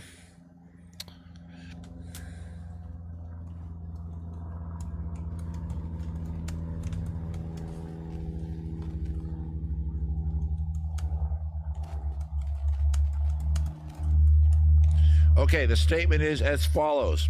I got a hair in my mouth. I'm going to read it word for word. I once fell out of a cab in New York City when someone opened the door from the outside. I shouldn't give that away. All right. So that's the statement. I once fell out of a New York City cab when somebody opened the door. Got the fire going again. There's the statement. If it's bothering your visual, just go ahead and click it. It'll shrink it down. Ask me whatever question you guys want. I don't know what gnome hair has to do with anything. You have high pain tolerance? All right, Stephanie. All right. Ask whatever you want. Most of the questions I'm gonna answer as many as I can, but I'm gonna hope that Veronica asks the questions more than anybody else. How old was I? Very, very good question. I was 24. 24. Were you drunk? No. That's a good question. That's a good question. I didn't drink a lot back then. I only started drinking later in life, really. That must have been one giant cab if you could fall out of it. It's a tall person cab. Who are you with? My girlfriend at the time, my buddy, and his girlfriend at the time. All right, got the fire going again. It's a regular sized cab, Nurse Polish name. You're tall too, Nurse Polish name. The two of us will get in a cab one day and just dominate. Or we'll challenge short people to basketball. We'll challenge gnomes to basketball. Nurse Polish name feeds to Brian. Brian slams it. Midnight hat size. Was it at some time after you had deplaned? Was it at some time after you had deplaned? We weren't in a plane. Did I spell something wrong in the thing? Is that like a joke? I was on a cab. Deplaned. I once fell out of a cab. Someone opened the door. I'm not sure I understand your question, hat size. Was it at some time after you had deplaned? We were just in a cab in Manhattan. We drove to Manhattan, but we weren't in the car anymore. No. Was the car in motion? No. We were stopped. Who opened the door? See, there's a good question. Somebody who thought the cab was available. And I was leaning. There's four of us in the backseat of a cab. And as Sarah pointed out, I'm a big guy. We're kind of crammed in there. And I was near this door talking to my friend over here. And somebody just opens the door and I went, ha. Like, what were you wearing? Oh, were you taking a ride? Oh, I see what you're saying now. No, just around New York. I'm with you now, Midnight Hat Size. Thank you. I didn't know what you meant by the plane. No, we were just going from like friend's house to restaurant, back to theater. It was a weekend in Manhattan with my friend. What were you wearing? I don't know. Whatever I wore when I was 24. Jeans and a plaid shirt. I've really grown as a person. We're gonna squash those damn gnomes. I know we are. Did you get hurt? No, I didn't get hurt. It wasn't. It was like, and the person was like, "Oh my God, I'm sorry," and they was like, "Oh, sorry, I didn't." And he walked off to the next cab. I'm like, "I'm fine." We laughed about it, and I don't recall being drunk, but we might have been. It wasn't because of drinking. I know that. It was because, if you're in the backseat of a car and you're like this, and somebody suddenly opens the door here, you're going out. I hit the street, but barely. The person was there. They were like, oh, and there was a clamoring of hands and stuff. So I hit the street, but it wasn't like I hit my head or anything. Oh, Jenna, Drunky McDrunkerson. Good job, Jenna. Okay, Jenna has the fun hat. I think, Midnight Hat Size. I think you had it right. You give it up for Jenna. Whoever had it. I think it was Rick. Okay. Veronica, you can call time whenever you want and make your call. I'll let you know how the vote is going. Was it a gnome that opened the door? No, Nurse Polish name. Jenna, love your name. Yeah, Jenna. Let me tell you the poll's going. I once voted. Oh, we already know the statement. Magnificently true with 43% of the vote. Poor excuse and false, 57% of the vote. So not quite 50-50. It's leaning toward being a false statement. Okay. So I'm looking for Veronica. I always forget who I'm competing against. You blame the gnomes? They didn't push me out of the cab. I was just like this. How's it going? Yeah, I'm looking forward to that too. That's going to be fun later. Oh, hey, there's no door there anymore. You call BS? Veronica, let me finish the poll. Let me end the poll. You can thank Nurse Polish name, says Drunky May. Oh, she showed her how to change her handle on. Yeah, changing your YouTube handle. You can do it. It takes like 20 seconds. You guys could change your name all night, but please don't. It's going to confuse me already. I just learned tonight that Midnight Hat Size is Rick. Okay, the statement is, I once fell out of a cab in New York City when someone opened the door. The cab came to a stop. At a red light, somebody thought the cab was available. They ran over to it, grabbed the door, opened it. Probably a tourist who knows better than that or doesn't know better. I was like, I just fell. The audience says true 55%, poor excuse false 44%, a total of 9 votes. Veronica says, I call BS. She says that's not true, that I did not fall out of a cab while traveling around New York and somebody opened the door. The answer, I'm sorry to say, Veronica Bravo Taylor, is false. Yes, that's false. That never happened. I really didn't fall out of a cab door when somebody opened it on me. So I'm at shock collar setting number 2. As you can see, the little lightning bolt is the shock setting. Here we go. Oh, God, it's going to be one of those nights where it's not going to do it right away. God damn it. Go. Ah! God damn it. I don't like when there's a pause. The pause is worse. Okay, the score, ladies and gentlemen, is VBT 1, me, goose egg. All right, VBT, how many statements do you have? How do you want me to choose your statements? Do you have you have a list like I do? If not, make them a list. How about that? Give me how many you have. Kelly Flower name. Holy shit. Laugh, laugh, laugh. It's hard to miss Brian at Cab when he hangs on the window like a canine. I do, Digital Simeon. I love it.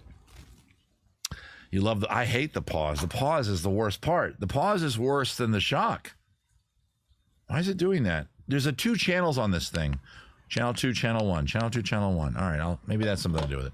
You have 3. All right, 1. VBT, please cut and paste, copy and paste onto here statement number 1. And I will make a poll for you. Don't worry, at my end. The pause is the best. Stephanie. Evil Stephanie. And Stephanie won last week. That's right, I forgot the Stephanie won. After this, guys, we are going to play What's It with Brian, except we're going to reverse how the game is played. Oh, what fun it will be, I think. Okay, her statement is, guys, we can all read it together. I once ran come on, like an elementary school class. Here we go. Start again. I once ran across the track field at school completely naked. Okay, I'm going to copy that. Me, I once ran across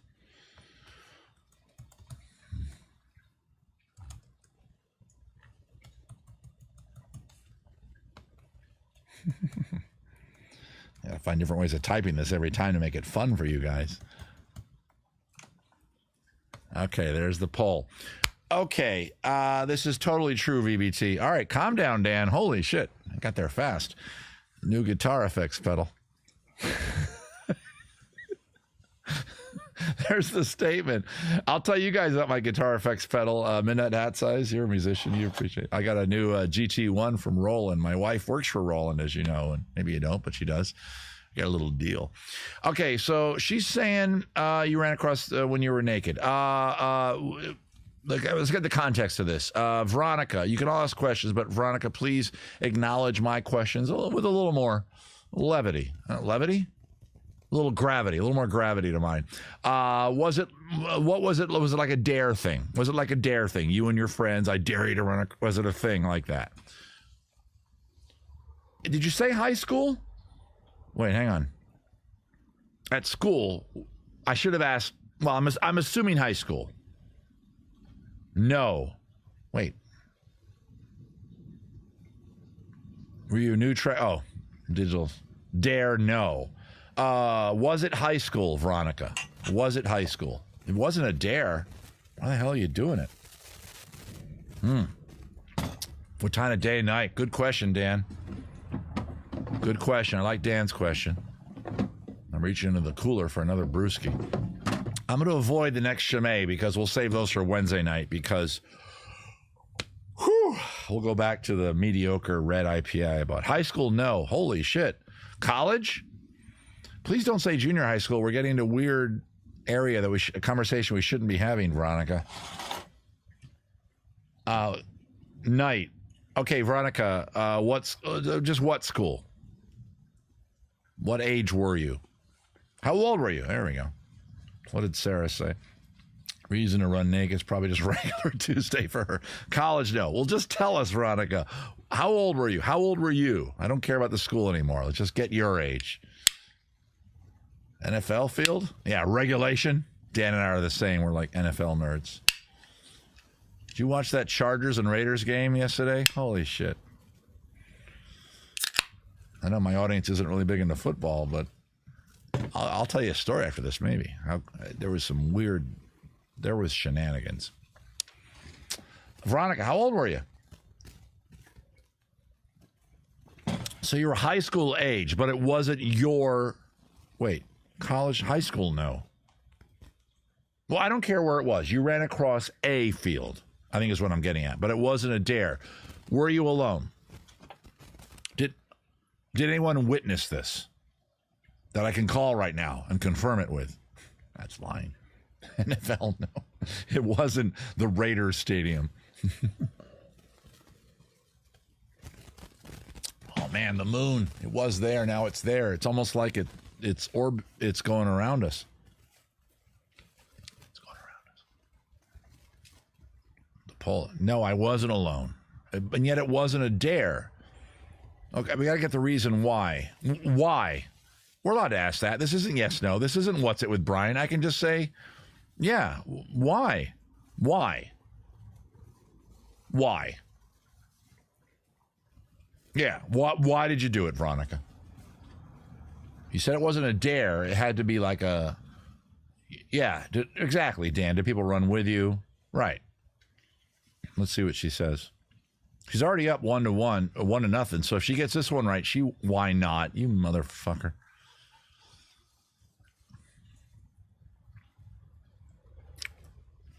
Who witnessed it? Who was with you?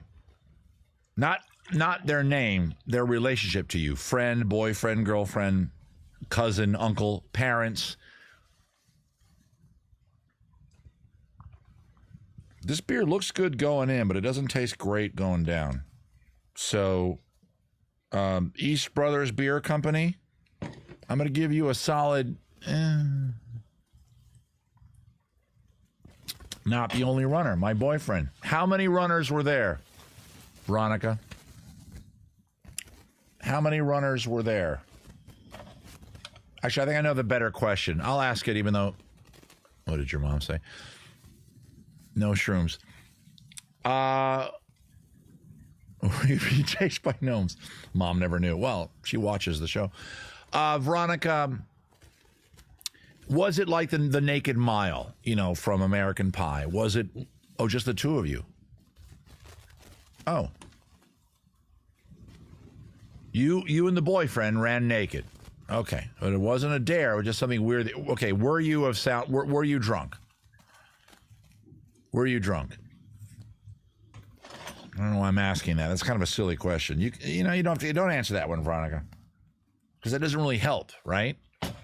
If she was or she wasn't, it's still just a silly thing to do. He ran naked, I'm assuming with the boyfriend. Okay. Across a field. Drunk, yes. Okay, she was drunk. What was the name of this field and or park? Central High School, junior high school. You live in Central California, I think. Was it the Fresno Junior College track? What was the name of this place?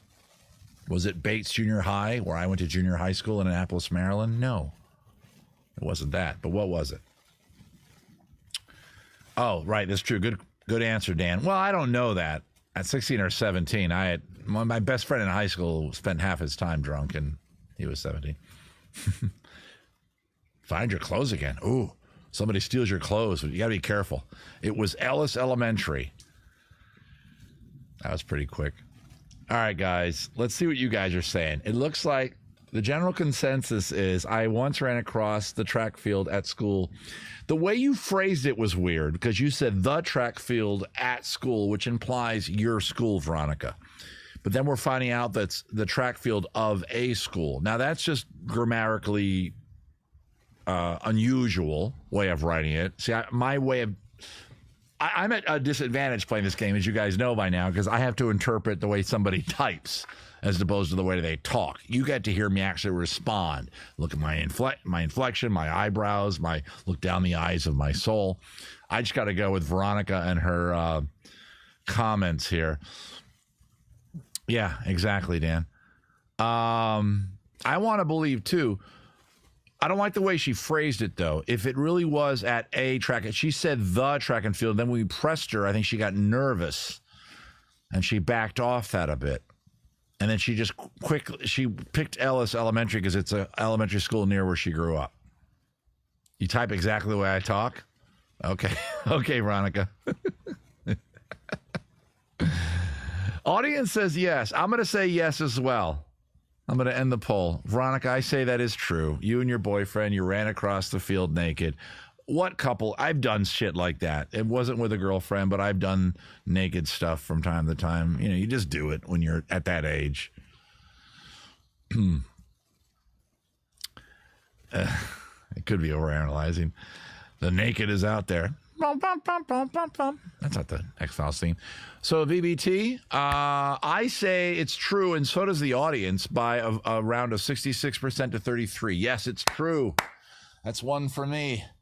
Okay, I love it when it goes to 3. I love it goes 3. Veronica, good for you for running naked with your boyfriend. Are you still with the boyfriend? Is this the guy that you married? It was a blast. I'm sure it was. Did you see any gnomes? Because they were watching. When somebody asked if you were alone, you mentioned the boyfriend, sure, but gnomes were watching and going, look at the naked people. Again, that's my Dutch. I don't do a good Dutch. That is a good truth. Okay, Veronica Bravo Taylor, you have questions 1, 2, and 4 left. You already chose number 3. Let me delete that. Whoops, that should not read number 4. There we go. Pick a number between 1, 2, and 4. Not between. You pick one of those 3 numbers, Veronica. 1, 2, and 4. Yeah, we're tied. We're still friends. Oh, that's nice. Jenna Drunky McDrunkers with a shamrock. Jenna, please tell me you're at home right now enjoying the show and not going to get behind the wheel of the car. Veronica says 2. Okay. Every now and then I write one of these that goes beyond YouTube's how many letters there could be in a statement. Do I have to edit this one? Am I too long? I am. God damn it. Let me edit that out. Nope.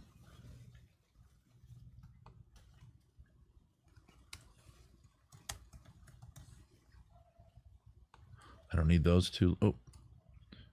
There my house. Okay. Okay, I edited it so you can see it. Okay, let me get my yes, no is good in place. Give me a sec.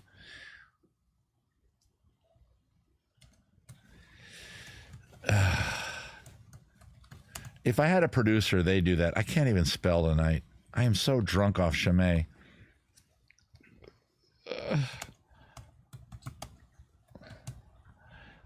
How did I misspell low? I did. Okay, here's the statement, guys. I had to edit it to make it fit, but I'll put extra words in that you won't see in the actual polls. Does that make sense? Okay. The part I edited out to make it fit was as a kid. As a kid. That's it. As a kid, I found Playboys in the woods near my house. Playboy. We were talking about Playboy earlier. Hey, it all comes full circle. And went back to visit that spot time and time again in the woods. I found some abandoned Playboys in the woods. I guess I could have made it short. As a kid, I found some like Playboy magazines collected in the woods at a location that I went back to time and time again. Okay. I know, Danny, you're my assistant, but you're not here to help me type and do shit like that. You know what I mean? This beer tastes better after that beer. I think that beer I like so much. This beer this time tastes better. So my apologies, East Brothers. The idea to drink your beer is before you drink it, drink a much better beer first. We don't talk about what happens in the woods. I know, Katarina Swank, right? Were they gnome playboys? Yes. Digital Simeon. No, they were just playboys from the 70s. With full, you know, full forest. Since I do these live streams on YouTube, I'm being more careful. I don't know, is Playboy more strict or is YouTube more Playboy? Listen to me. Is Facebook more strict? Yeah. How many magazines? About like eight or nine, Veronica. For some of us, those looking good naked days. Yeah, exactly. Midnight hat size. I hear you. I look okay naked. Yeah. On a scale from 1 to 10 naked, I would say I'm a 6. Like, were they just laying out in the woods? Were they in a tree? No, they were in like a little place where, like, obviously some older boys went. Oh, I found Playboys. Do you know in what movie is it? There's a movie where some young boy characters go off to this place. Is it the recent redo of It? No. I may be thinking of an animated series. It may be Family Guy or something, whatever. The idea of boys, maybe girls did it too, but back in my day, boys would meet together and have forts and stuff in the woods. I lived somewhere where there was a little wooded area, and we ourselves had little places where we would go and goof around and play games and throw rocks at each other. We were insane. And we went exploring through the woods, and we came across this little area that clearly was where some older boys had been, and they had brought their, they had gone hunting for Playboys in their house and found them and brought them out there.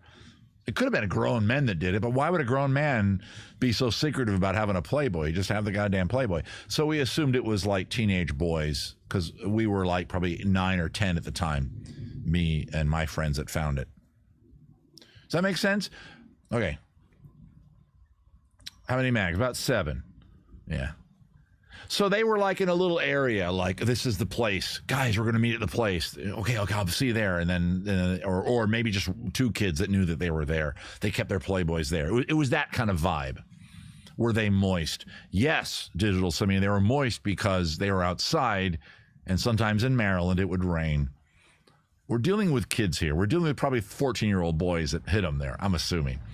How far away was the woods from your house? Like literally right next door. It was I lived in an apartment in Laurel, Maryland called Cressley.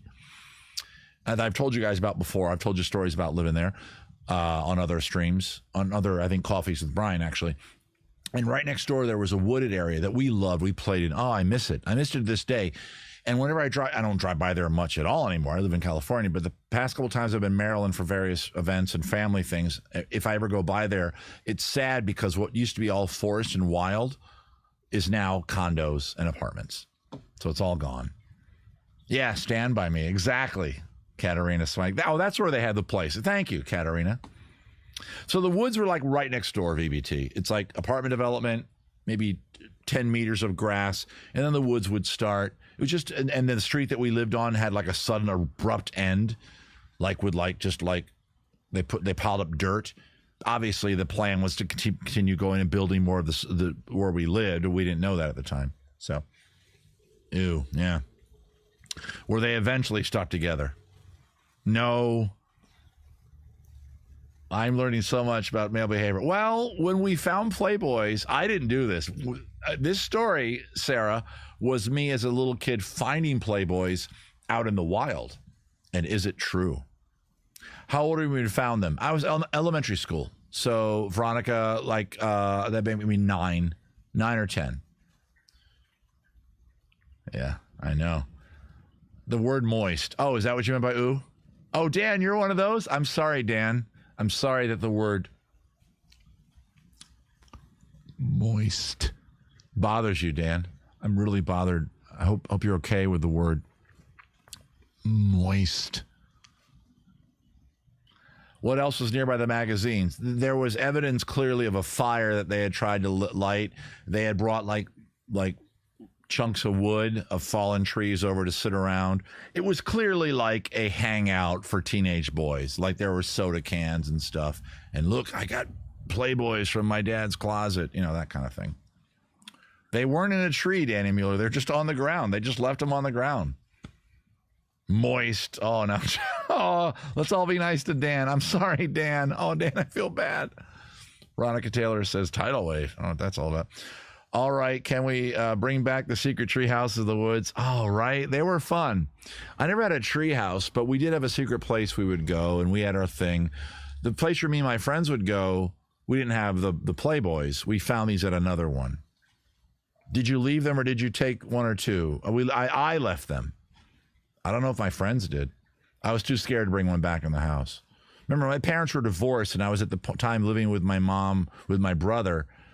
If I was living with my dad, I might not have minded because he would go, hey, good for you, boy. But I don't know. My mom might have gone, that's wrong.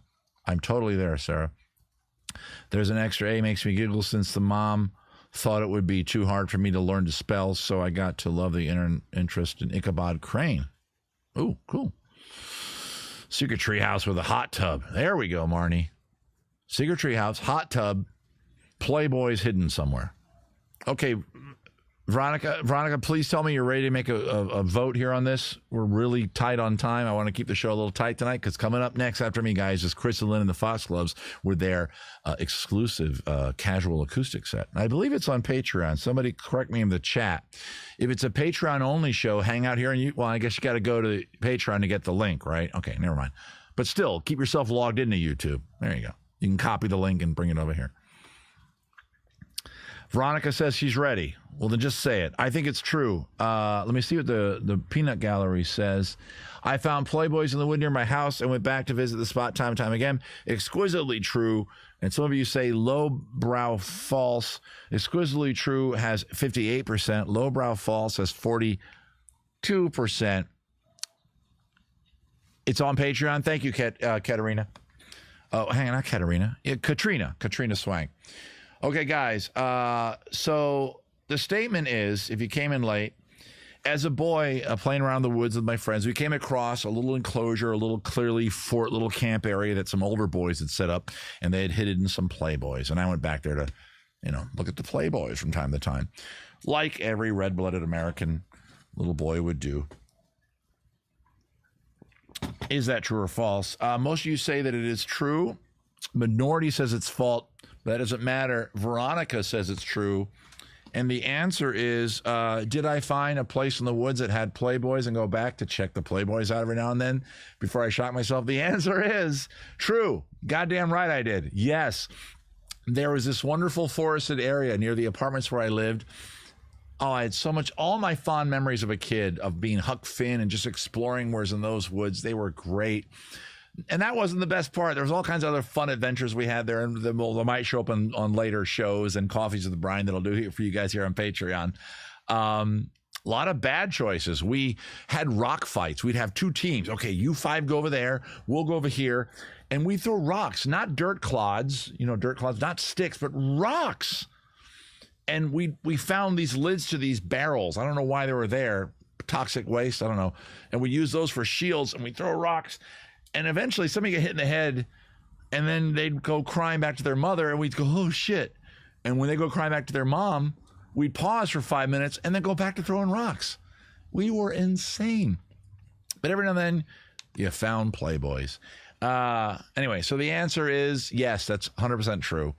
We found the Playboys. And no, I didn't take them home. Okay, so I'm going to get shocked. On two. Here we go. Channel 1. I'm going to try that. No pause. Fucking pause. What am I doing wrong? I don't like this. By the way, Veronica won. Oh, God damn it. I don't like that at all. Ow. It doesn't even hurt that bad. I am kind of used to it. I don't like the surprise of it.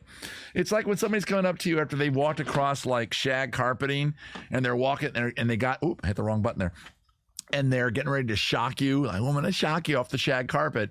That doesn't really hurt, but you know it's coming, and you're like, So, Veronica, you win. And because you win, obviously, Veronica, please message my lovely wife, Maria, over at La Pharmacie de Invention. Oh, what am I doing here? I got to do one more thing. Wait, here it is. What am I doing here? All right, X out of that. I'm sorry, I'm doing 9 things at once. To get your free thing, all right, Veronica? Get your free thing. Go ahead and message her. Go to La Pharmacie de Invention. There's a link over there in the liner notes if you need to find it. Anybody can find it. And please use the promo code Brian Live, guys. That is the promo code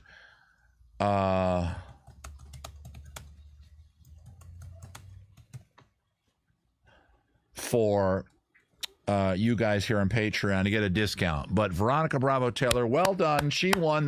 So Stephanie's right. I did lose last week, so I'm 0-2. Shit. Ow. Good night, Kelly. Somebody named Kelly had to go. Okay, guys, it is now time for the closing segment of the show, which you all know and love, and you've come to know and love because it's the thing where I squirm and you guys laugh at my expense. But tonight, we're reversing the goddamn polls. We're going to figure out how to make the math work different. We're going to play What's It with Brian. But in tonight's version of What's It with Brian, you are the person that doesn't know what it is. You ask me questions that I give yes, no answers to. Yes, I'll expound upon them and we'll have a good time. And you try to guess the image that I'm looking at. So you, as a group, can see how excruciatingly difficult this game is. I've had a hard time at this game. I think I've played it 20, 30 times. I've got the thing right 4 times. It's hard. So it's time to play What's It with Brian. I don't need to tell you where the image is right now because you don't get to see it. Only I get to see it. I am looking at an image right now. Let me get it up in front of me right now so I can focus on it. Let me shrink that window down. There we go. I got it. Oop, nope, leave it there. Okay, guys, I am looking at the chat. Welcome to, and Maria probably just joined us. So there she is. She's Viva Velveeta. She's going to tell you how it goes. I don't have to really explain the game to you now because we're doing it in reverse. You ask me whatever you want about this thing. I'm going to give you a yes, no answer. And I don't need to bother typing in cow yes or blue no. Jenna Drunken McDrunkison did them all. Robert is shocked that I've reversed how the game works. Robert's like, what? I just commented for the first time because I wanted to watch What's It with Brian, and he changed how it works. I know. You guys are like nerd culture whenever Marvel puts out a movie that doesn't have things exactly the way you want it. What? The webs will just come out of his body?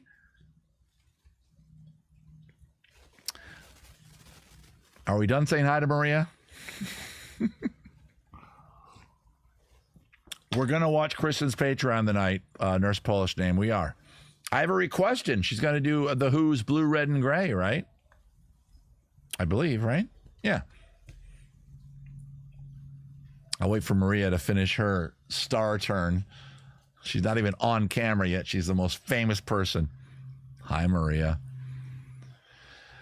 Okay, guys, I'm looking at an image. Ask me whatever you want about it. I'm going to give you yes, no answers. Remember, it's yes, no only.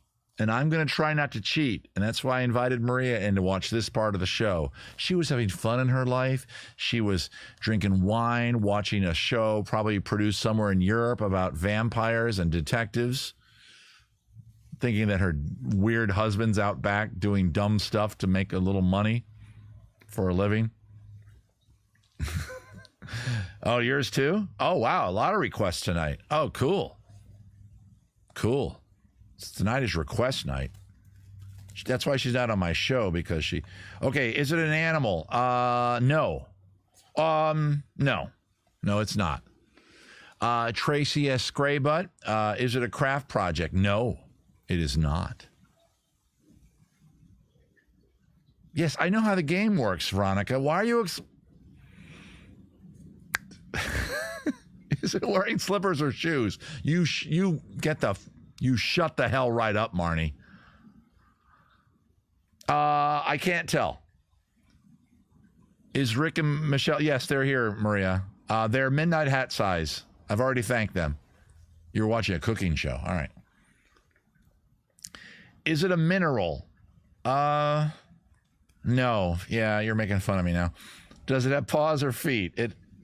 That's a yes/no question. I mean, no, that's an either/or question. It needs to be a yes/no question. The answer to that the question, Jenna Drunky McDrunkerson, is yes. Is it food? Dan Bartlett, no. I'm not ignoring questions. I'm going as fast as I can. Is it a gnome? No. Guys, if you're not going to take this seriously, I'll go inside right now and get ready for Kristen. Is it man-made? Yes, Stephanie. It is man-made. I'm looking at something that is man-made. Is it a plant? It is not a plant, Robert. It's man-made. Midnight hat size. Yes, we are. Yeah, Maria, midnight hat size is Rick and Michelle. Is it more than one thing? I'm looking at one thing that has many parts. Okay? It wasn't a yes/no answer. I'm sorry. It's not a cheat. Okay? Is it moist? That's so cruel. No, it's not moist. Is it common? No. Is it a baby? No.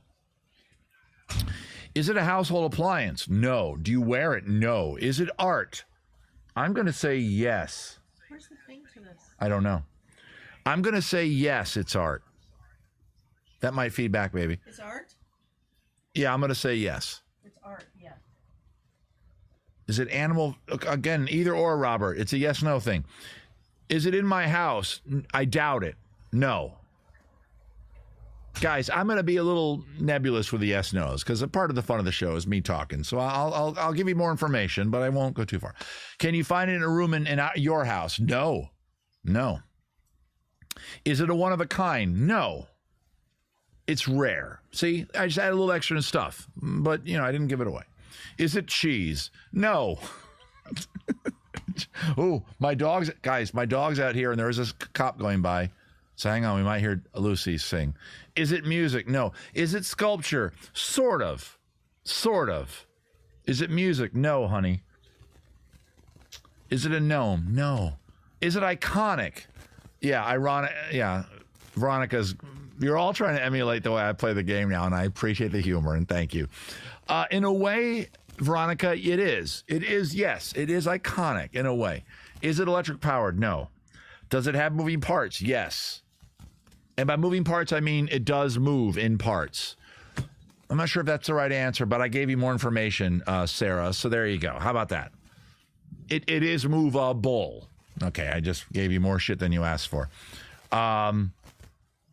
Is it 3D? Yes, it's three-dimensional. Is it alive? No. Is it a doll? Yes. Wow. Holy shit. Stephanie Burnt, who beat me last week, and there's Lucy behind me. There's Lucy. Okay. Well, do we establish the size? Well, we just did. Is it bigger than a car? No. Is it human-powered? In a way, yes. Is it a child's toy? Well, it's a doll. Let's just say it's a doll. It's a doll. I love this game. I do, too. I think we should always do it like this. I don't know why. This is better. You know why? You're now feeling the stress that I feel every time we played this before, except it was all on me. And I'm like, I'm looking at the clock going, I got to play the game. I got to be entertaining. Is it shaped like a human? Yes. Is it a Barbie? No. Is it Annabelle? No. Is it shaped like a human? Yes. Is it a sexy doll? No. Is it a marionette? No. That's a puppet. Nah, whatever. Does it have kung fu grip, says Digital Simeon? No, it doesn't appear to. Good job, Digital. Thank you, Clay. Is it a transformer? No. Okay, it's a doll, guys. You got to figure out what kind of doll it is. Is it a Cabbage Patch? Okay, see, you're already struggling. You're struggling the way I would struggle. You're all just going, doll? Just guess all the dolls. It's a weird-ass doll. See, it's a weird-ass, it is a doll, but it's not a typical doll. So you're never going to guess the doll at the top of your head. You're just not. So you got to, but you will guess the doll because it's based on something that I'm giving so much away here that you will know. Cabbage Patch doll? No. Is it a Jeff Dunham dummy? No. The only stress is getting your question in before. I know you guys are talking very fast, Katerina. Is it a baby? No. Does it represent a human? Yes. Is it stretchy? No. Good job, Robert, on that one. I'm going to give points to people with good ones. It's a good one. Is it a kid for children? Is it for children? I think. No, it's not really for children. Is it from a certain era? I'm going to say yes. Is it a fantasy character? No. Is it a Chucky doll? No, Katerina, but that's a good guess. Even though I think guessing the proper noun right now is a little too early. Is this doll sold now? I have no idea of knowing. I have no way of knowing. Maybe. Does it represent a pop culture character? Yes. Is it an antique? No way of knowing. Some sort of messed up Power Ranger Zoid? No. Is it a famous person doll? Yes. Is it from the 80s, says VBT? Yes. Oh, I'm going to stop talking right there. I was about to add more information, but she didn't ask for it. I don't want my wife to yell at me. Is it female? No. See? It's pop culture. It's from the 80s, and it's male. Is it Pee Wee Herman? Good guess, Amita Fuller. Again, you got to ease into that, guys. Instead of going straight to, is it Pee Wee Herman, go, did the doll's character have a TV show for a while? You know what I mean? The answer, by the way, Demita, is no. Is the person it represents an actor? My wife? No. Is it hi, Joe? Are you saying hi to Joe? I don't know what that means. Is it Mr. T? No. Is it from this planet? Yes. It's pop culture. Oh, that's true. I didn't say. Good point. Good point. G.I. Joe. Is that what you meant, Stephanie? No, it's not G.I. Joe. Is the person a answer my question? I answered your goddamn question, honey. It's not an actor. You know I can block you, honey. It takes 2 clicks and you're gone. Is it from a TV show? No. Is it a Stay Puffed? No, Danny, but another good guess. But still, again, you guys are going for nouns. You need to zero in. And so, is it from a comedy movie? And then I go, yes. And is it a character? You know, but whatever. Is it from a TV series? No. Hopefully you're getting the idea that TV is not nothing to do with it. Is the person it represents real? Good question, honey. The answer is yes. The person it represents is real. Is it more action figure than doll? Well, Robert, I don't want to be sexist. I'm calling them all dolls. But I think what Robert's getting at is a valid point for a lot of you. So I'll say yes. I'll say yes, Robert, because once you see it, you'll go, yeah, I see what you're saying. Okay. From a movie, no. From a movie, no. I can lock you out, Miss Maria. That's true. I'm in the backyard. Oh, fuck. Is it from a film? Danny Mueller. No. I like this. This is faster. Is the person in politics? No.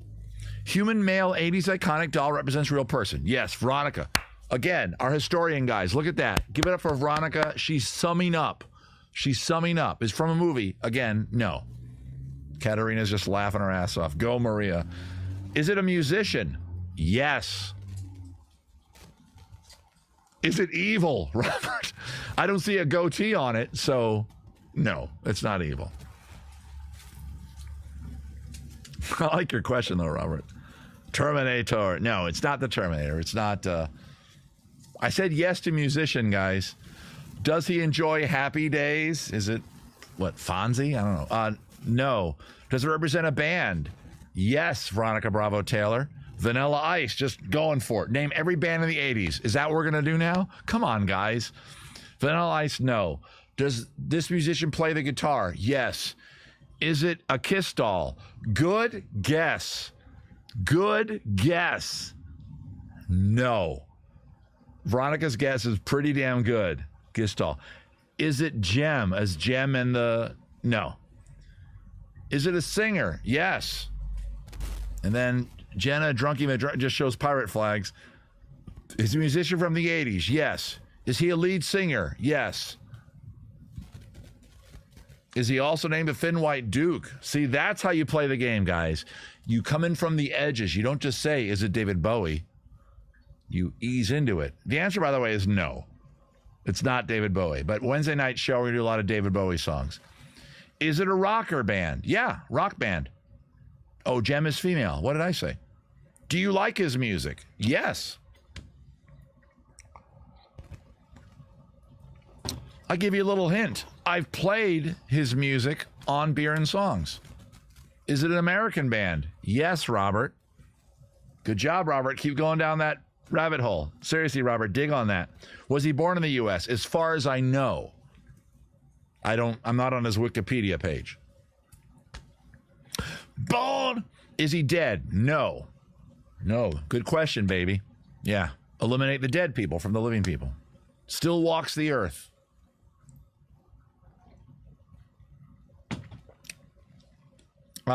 Is it Don Henley? Fuck you, John. If there's a Don Henley doll. All the action poses, from pensive to super serious. It's not Don Henley. Does he sound like a dinner food? No. Is he near death? I don't know what that means. If I had to guess his age, I'd say he's probably 72. Roger Daltrey. No. Is he part of a band? Yes. Robert, yes. Robert, yes. Is he a brunette? Yes. Brunette person, part of a band from the 80s. Jenna Drunkenbait Drunk is just laughing. Hey, if we're just laughing, guys, just laugh on your own. Don't mess up my chat. So it's not Meatloaf. Yeah, Roger Daltrey, American, exactly. Not Meatloaf, no. Good job, Robert. Is he from New Jersey? Again, I don't know. I honestly don't know, and I'm not going to look it up. He's not known for that, okay? Does he enjoy the company of Roxanne? Is he Sting, who's from England, which is not America? The answer is no, honey. Is it a hair metal band? No. No, Robert, not. Steven Tyler? No. Okay, you guys got to... You know what? I'm going to help you a bit. Let's get the genre of the music down. I think that might help you guys. That's just my suggestion. Yeah, Maria knows that Sting is British. Guys, Maria has a full-size Sting pillow. I have to sleep on the other side of it because apparently Gordon will get upset. How much time do I have? Okay, we're good. Does he have an accent? Question mark, Southern. Not that, no. I've heard him talk and no. He's rock. Definitely rock, guys. It's a rock artist.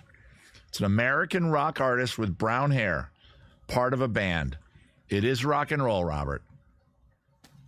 It's a rock and roll band, but from the 80s. So if you want to, go down that rabbit hole. Is it stadium rock? No. Is it a metal band? No. Does he have long hair? No. Was he often associated with the word Paisley? Good job, Stacy. No. Does he sing for Journey? No. This is more fun. Does he enjoy rocking the Lobster? Ooh. He does not. Viva Velveeta. But notice that guys went, ooh. Is it new wave? Robert? I'm going to say yes. It's what music marketing called new wave. My relationship with music marketing is rather well stated on my shows. Okay? Is he known to have a drug problem? No, he is not. Not that I know of. He's alive. He is. Veronica, yes. He still walks the earth. Veronica, the historian's keeping track of the double questions. Thank you, Veronica. Does he have his own tequila? No, it's not Sammy Hagar. Is his band name for a book of the Bible? No, it's not Phil Collins. He's also English. Did he like to whip things? Yes. He's not from Athens, Georgia. Is it a vehicle? No. We may have a winner here, guys. Oh, this will be fun. The way the game works now, whoever gets it first is the winner. Is it Devo? Maria, my wife, and the answer is yes. Demita Fuller, is it Mark Mothersbaugh? The answer is yes. So I guess we're going to say, ladies and gentlemen, that who just won there? Hang on. There we go. Here's what I'm looking at, guys. Demita Fuller. Let's call Demita Fuller tonight's winner. My wife said it was Devo. Good job. That was fun. I think it's, I like being the recipient. It's actually, wait, where are we? It's actually, as you can see, a Mark Mothersbaugh doll, but all the other four heads of the other guys, the brothers and the other dude and the one that doesn't talk anymore, are there. In other words, they can switch heads, which I think is fucking brilliant. It is a doll of Mark Mothersbaugh from Devo. Are we not men? We are Devo. And that's what I found for you. So, do you guys think that worked better than the other way? I think it did. And maybe that's just my stupid egomaniacal entertainer thing where, like, I want to know everything. But I think the rapid fireness of it, bada bang, bada boom, I can talk fast, I can respond quick, made it more fun. I don't know. That was fun. It was fun. Maria says that was way more fun. Yeah, the interchangeable heads. That's why I picked it. Look at that, guys. It's the interchangeable heads. It's Mark Mothersbaugh, his brother, right? The mother's brother, and then the other two brothers, whose names I'm forgetting, right? Wait. It's two sets of brothers and one random are the original Devo. And I went down a Devo rabbit hole for a while. As you guys know, I sung a Devo song on Beer and Songs with Brian a few weeks back, or a few months ago. I sang, what did I do? Oh, I sang She's Just a Girl. She's just a girl. In fact, if I were smart, I would have that damn song queued up. You're just a girl, the girl you want. De Casal. Thank you. Thank you, Rick. Music guy. Of course, Rick knows it's the Casal brothers. It's the Mothersbaugh brothers, the Casal brothers, and the fifth guy who's the other guy. Yeah, it's a doll. So congratulations, whoever that was. Wait, who won that? There's no prize. There should be a prize. Honey, wait, who won? Demita. Yeah, Demita got it first.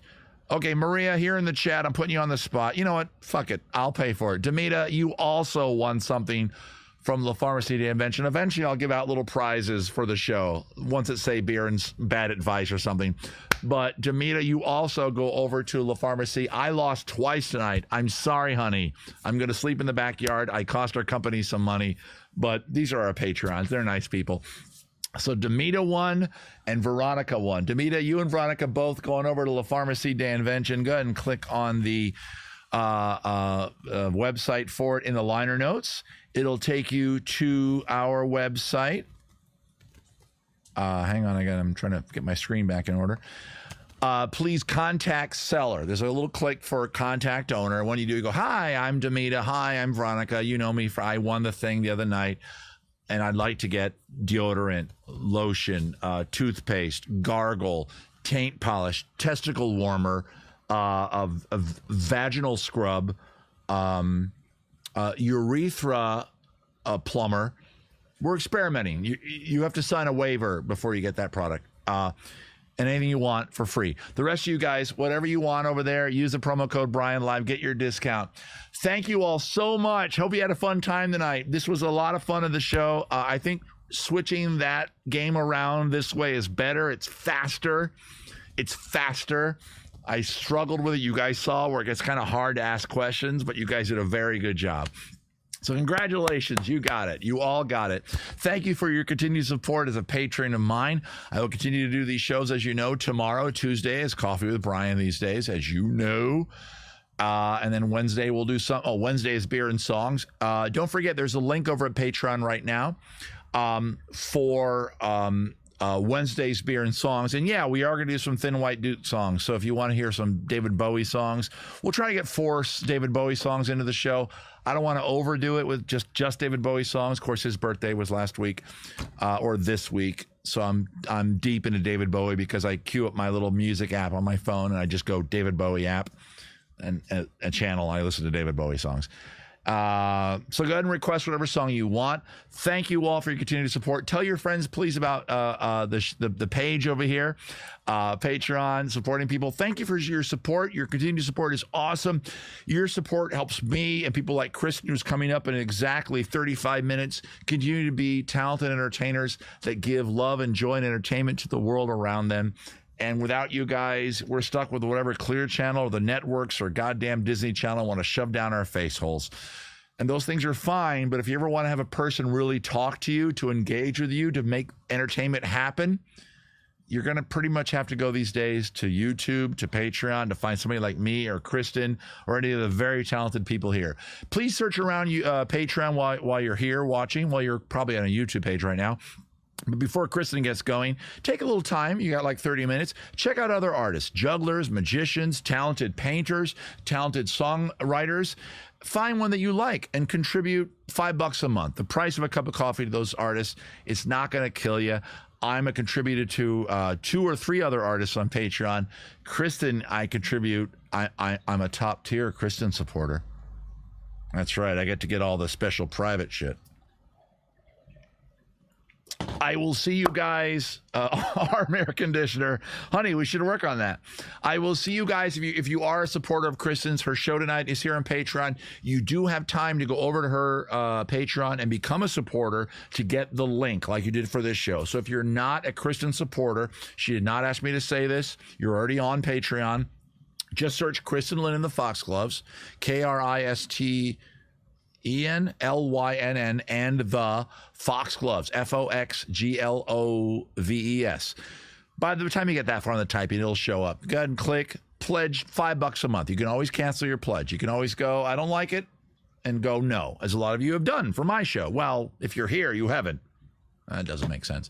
You guys get the idea. Check it out. Watch her show tonight. If you like it, keep your pledge in place. Give her your $5 a month. She will keep bringing you wonderful entertainment. Okay? She is on in about 33 minutes from right now here on Patreon. Same deal applies. When it comes live on Patreon, you click it, you bring it up on the YouTube page, you put it up on your big screen TV. That's why I'm going to have to break my show down and run in there so that my wife is on, and Maria will be there watching the show with you guys. Thank you all so very much. I enjoyed entertaining this night. I hope you had a good time. It has been an absolute pleasure entertaining you. Hope to see you again here on Patreon. I'll see you tomorrow with some coffee, guys. Let's have some coffee. Let's chat. Let's talk about things. Good night.